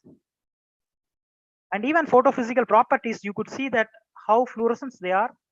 The radical with one is showing orange emission. The other one, which is having two tempo ligands, that is showing the red color emission. So this is very interesting when we are using for imaging applications. So we went to look at the IC50 values because that will tell about the toxicity. And we studied with different cell lines. And when you compare with the IC50 of tempo 1 complex with tempo 2 complex, the tempo 2 complex shows very high anti-cancer activity. So from this, we clearly come to the conclusion that the 2 tempo is better than 1 tempo. So the tempo is basically playing a very, very significant role in the anti-cancer activity. And we compared it with cisplatin. And in case of prostate cancer, where the 2 tempo shows very, very high activity compared to that of even cisplatin. So as our molecule, our complexes are fluorescent, so we try to understand where they are localizing inside the cells. We used lysotracker green and mitotracker green, and where when we merge the complex images with the lysotracker green or mitotracker green, where we could see that there is more overlap in case of mitotracker green. So it might be localized in the cellular mitochondria. Okay, so if it is localized in the cellular mitochondria, so is it going to damage the mitochondria? That is the reason for its expected cytotoxicity? So in order to understand that, whether it is really localizing in mitochondria and damaging the mitochondria, so what we did, we used flow cytometry to find out whether it is localizing in mitochondria. We used a dye which is JC10, which specifically bind to the mitochondria, and which works basically based on aggregation induced emission. And when we have a negative control, which is nothing but simple cells. And we used cells treated with CCCP, which is carbonyl cyanide chlorophenylhydrazine, metachlorophenylhydrazine, which is a positive control for mitochondria damaging agent. So this increase in the intensity represents that the mitochondria is undergoing damage. So when we use our complex IR tempo 1, the IR tempo 1 is also showing similar kind of damage how the CCCP is showing. So that means that IR tempo 1 is basically damaging the mitochondria. When we have IR tempo 2, you could see that there is a drastic damage in the mitochondria. So that clearly tells that these complexes basically enter inside the mitochondria and damaging the mitochondria, and that's what leads to the increase in anti-cancer activity. So with this, so I say that the platinum complex with tempo ligand and cyclomethylated iridium complex with tempo ligands, so they are all potential anti-cancer agents, and whereas one could also attach into the gel and to improve their surface activity, because these kind of phototherapies are particularly useful for surface cancers. So moving back to the moving to the next topic, which is theranostic luminescent metal nanoclusters. So I think most of you are aware of nanoparticles, because nanoparticles are having the size of around 10, 50, 100 nanometer, and molecules, the molecular chemistry which appear in few angstrom level, but the nanoclusters which is in between that of molecular chemistry and nanoparticles. So they have very interesting electronic structure, optical properties, because some of the metal nanoclusters are fluorescent in nature. So here I have shown a review which shows that once we change the size of the cluster, how this cluster fluorescence property can be tuned. So when we have a smaller number of cluster which shows fluorescence, but once we are going for a bigger cluster, it will more or less behave like a nanoparticle. So how these nano clusters can be useful for some different applications. So that's what we are going to see now. So this is my independent research as an INSPIRE faculty during my stay at IISc Bangalore. So with the help of master students, I did this work. So we have taken a simple ligand, which is mercaptoimidazole, and we changed the substituent. In case of mercaptoimidazole, both the X and Y are hydrogen. But when we are changing, one is X is with methyl, Y is with hydrogen, we have methyl mercaptoimidazole.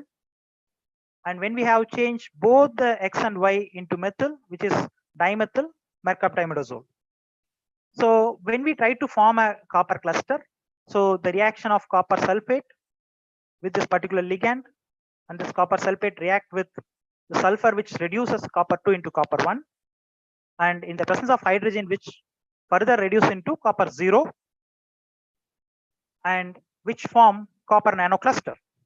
And this copper nanocluster which is formed is showing fluorescence, aggregation induced emission, where in case of Mi, when we make a copper cluster which is yellow in fluorescence color, and when we have methyl mercaptoimidazole which shows green emission, when we have dimethyl where it is forming nanoparticles. And whereas in this case you could see that the few nanoparticles are combined to form a aggregation here. And in this particular case, in case of Mi, where it is forming assembly of fibers. And these synthetic strategy is very, very simple and reproducible. So we try to look at their optical properties. So their Stokes shifts are very high, and their quantum yield is also reasonably high. And visually, one could also see that how the in the presence of in the normal light and in the presence of UV light, it's a bright turmeric color and the green color emissions are there. So how we can characterize this? So we took this mercaptoimidazole, and where we have 2 NH, which is present, where the 4 and 5, the proton which appear in the same region because the molecule is having center of symmetry. But once we make a copper cluster, when we look at the NMR, because the copper 2 is going to reduce into copper 1 and further copper 0, so there won't be any disturbance while performing NMR experiment. So when we do the NMR, where we could see that the 415, which is here as a single because of center of symmetry, is again splitted because the center of symmetry is disturbed after copper nanocluster formation. And other important things to observe is that here where the it corresponds to that of 1 and 3 NH and this NH, where in this case there is only one proton is present. That means the other proton which is disappeared and which can also involve in coordination. The nitrogen is also involved in coordination. So similarly, in methyl mercaptoimidazole, where we have a NH proton, free NH proton, but after cluster formation, there is no cluster, there is no NH protons. Okay, we are also using this, hydrazine. In order to find out the chemical composition, we took the help of MALDI-TOF mass spectrometry. So where we could able to see that the chemical composition is copper 4 ligand 3 in both the cases, and the isotopic distribution pattern is perfectly matching. And we want to see that what is the oxidation state, whether still some minute copper 2 is present or not. And we got that there is no copper 2. It can be either copper 0 or copper 1, because it's quite difficult to differentiate because the binding energy of copper 1 and copper 0 is very, very close. So it's quite difficult to differentiate that. So there is no copper 2, that is very clear, because there is no satellite peak around 942 electron volt. So that implies that there is no copper 2 in both the clusters, and it shows aggregation induced emission.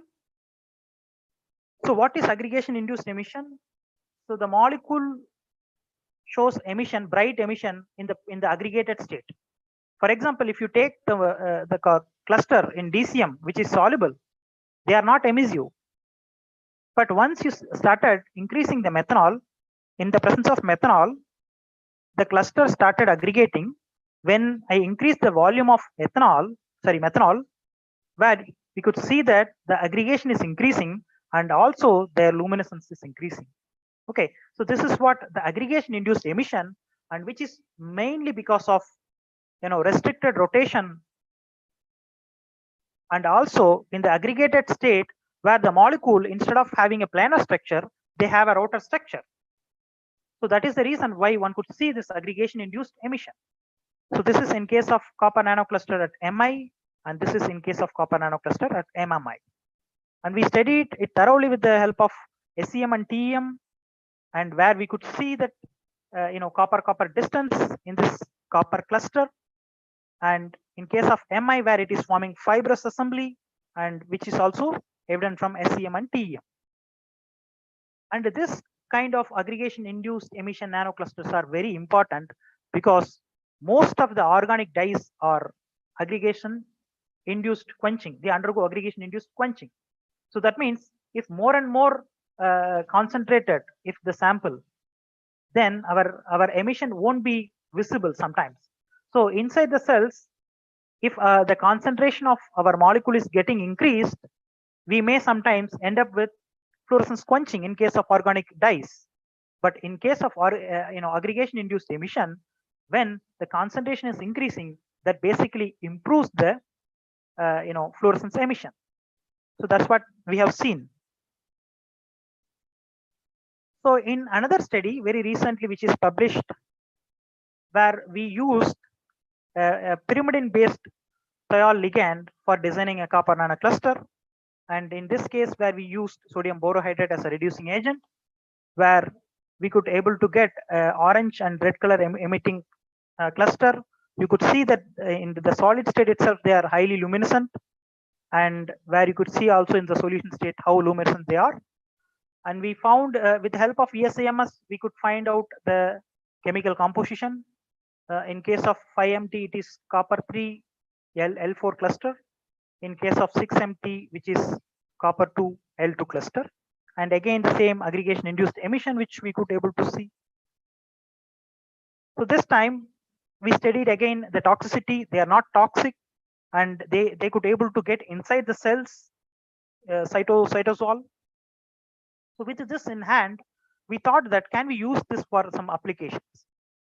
So what application we thought about is that can we use this kind of nano cluster as an enzyme mimetics, because in our cells there are many antioxidant enzymes are present, such as superoxide dismutase, which is a very important, because this is the first line defensive against this superoxide radical.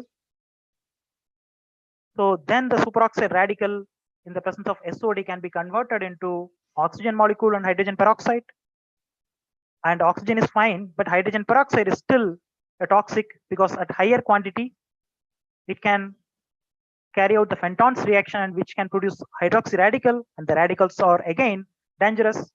So we need to break down this hydrogen peroxide into water.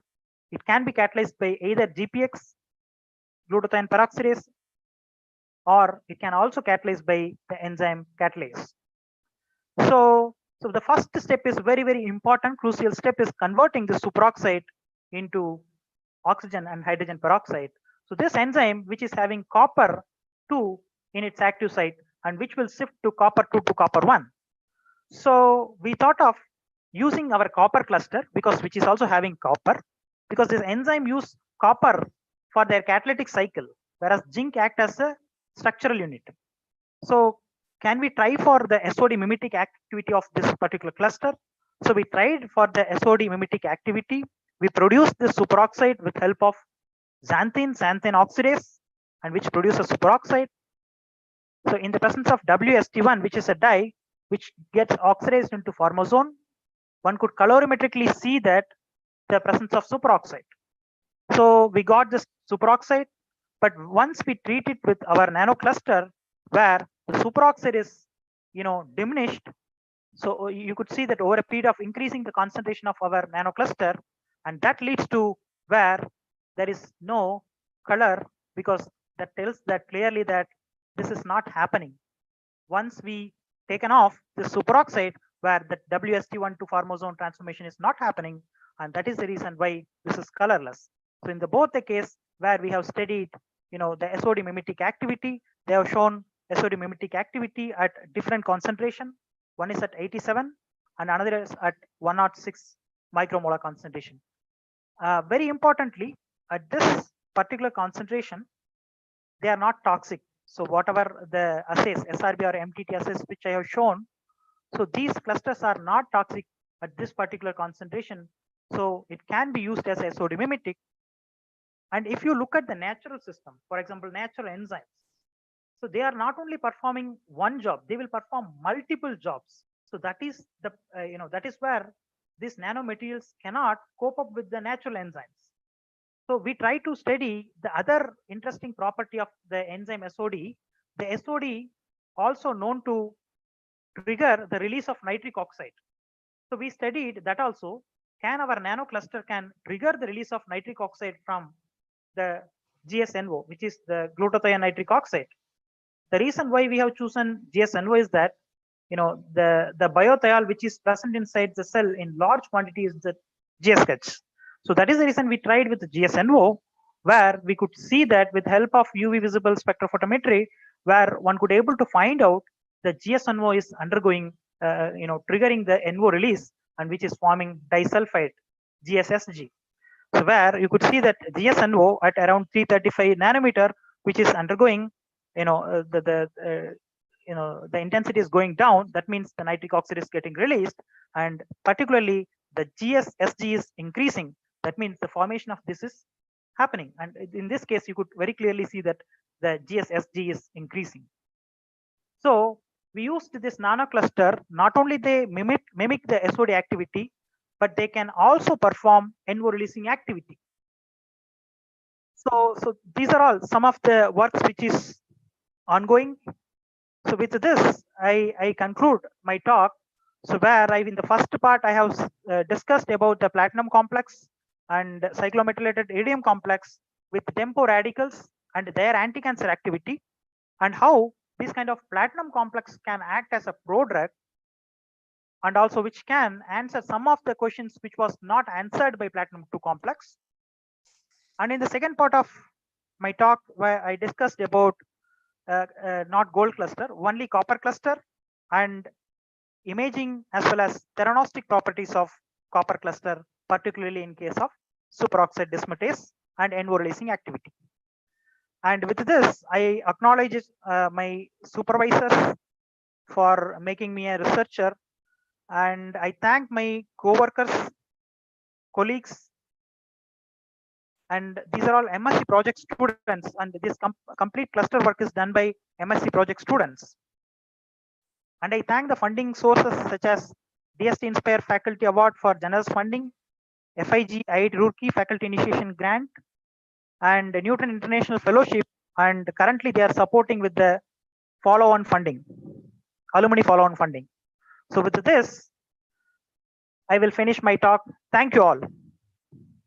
Thank you, Venkatesh, for the excellent talk. Now the session is open for the discussion. Any questions or clarifications?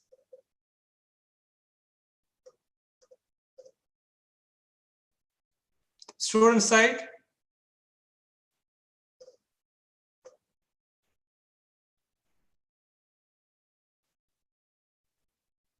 I think I can start some questions, right? So this the dopamine is really interesting.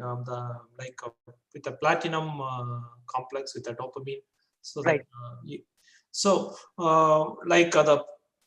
The platinum complex, like you have the entry, right? Yeah. So it's more reactive. What about the pH change versus the impact of this combo? Okay, so you mean until what pH this the whole platinum azide complex is stable? That's what you mean. So we studied until 4. 4, acidic. Acidic.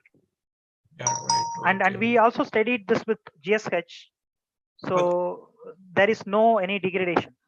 Right. So it needs light to, the energy is needed, light energy of particular wavelength, particularly in the blue region, is needed to cleave this platinum side.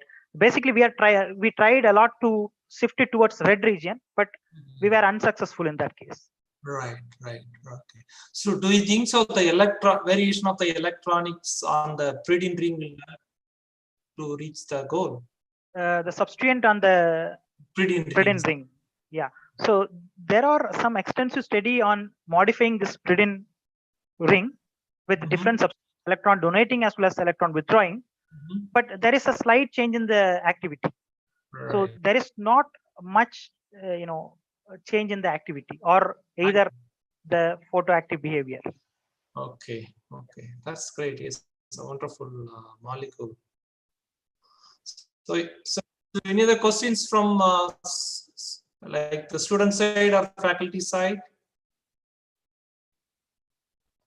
So in the absence of any questions, let us thank Professor Venkatesh for the nice talk. It's really a wonderful talk. I think some of the young students, you can approach him for the PhD or internship. So he's from our region only. Don't think that he's Roorkee means he's not from the somewhere else from India. He's from Coimbatore. So you are free to approach him for a PhD. He may have many PhD positions open right now. So please approach him for doing this wonderful research. Thank you, Venkatesh. Yeah, thank you. So I look forward students to come and join.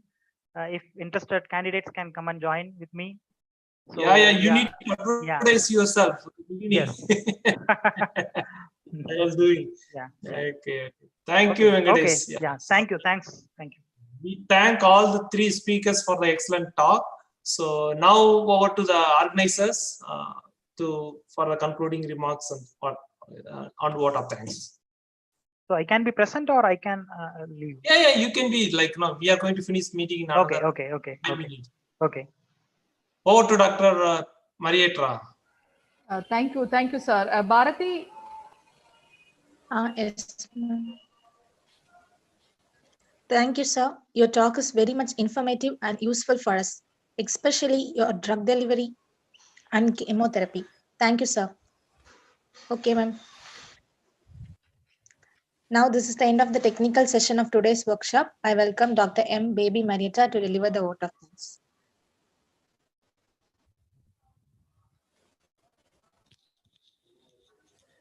Respected dignitaries representing Chemical Research Society. Madam, before that, can you summarize how many participants and other things for sake of the report? Yes, please. Sir, do we have the numbers?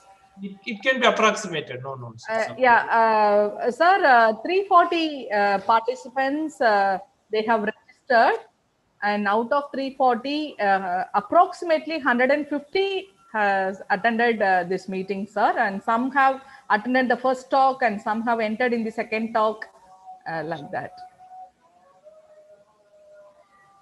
Shall I? Yeah, great, madam. Yeah, please. So, respected dignitaries representing Chemical Research Society of India, Professor Vijay Mohanan Pillai, Professor Shekhar, Professor Ramesh, Dr. Mayal Murugan, and Dr. Venkatesh. Respected Head of the Department, Dr. Ruben, Dr. Anto Arikaraj, the coordinator of our MSc program, the faculty members, and all the participants. A very good afternoon to you all. This is the day that the Lord has made. We will rejoice and be glad in it. Yes, I want to rejoicefully thank many people who were the backbone of this program. Yes, I want to thank many people who worked on screen and off screen for this program.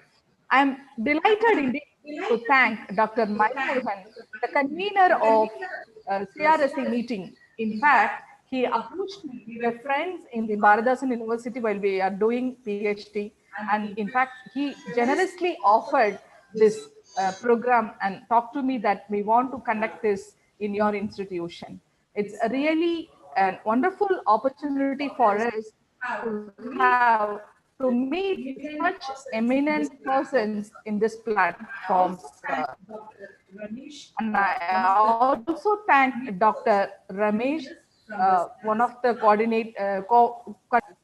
he was my teacher, and I'm really indebted to his active participation in this program. Thank you, sir. I feel honored by the presence of Professor Vijay Mohanan Pillai, Professor Shekhar, Professor Venkatesh. And in fact, I have to thank Dr. Mayal Murugan in showing the versatility in choosing the topics. All the three topics were of different kinds and different areas, and all were useful to all of our students. It's my pleasure to thank Reverend Father Mariadas SJ for all the moral support and encouragement provided to the Department of Chemistry in all his capacities. I thank our head of the department, Dr. Ruben, whose nickname is Yes Man. Yes, he always says yes to all the good initiatives taken by the faculty members. Also, he's always excited if something good happens to Department of Chemistry and the students. Now, I wholeheartedly thank Dr. Anto Arikaraj, the coordinator of Shift 2, who is the real coordinator of today's program. He has arranged everything for the program except Zoom facility. He took care of all the responsibilities of publicity, registration, communicating the meeting link to the participants, the certificates preparation, and the feedback. In fact, he served as the real convener on behalf of St. Xavier's College. The word thank you will not be sufficient for the service rendered by Dr. Anto. Thank you, sir. I'm indebted to Dr. Ginil Moon, who is always with us working back screen to arrange this Zoom facility for all the programs conducted by the Department of Chemistry during this pandemic time. Thank you very much, sir. Even during your sick time you offered this service to us. Also, I thank all the faculty members of Department of Chemistry, St. Xavier's College for their support. Finally, I thank all the participants for their active participation, and it gives me immense pleasure, especially to thank all my dear students who were the real conductors of this program, especially Ms. Bharati, Mr. Karthik, Ms. Felicia, Ms. Richu, Ms. Muthu Shobana. With this note, let me call it a day and thank you all. So thank you, madam. So thank you so much. Thank you, sir. Thank you, everyone. For your fullest support. Thank you. Yeah, Thank you very much. Yeah, we can close the session. Yeah. Okay, sir. Thank you, everyone.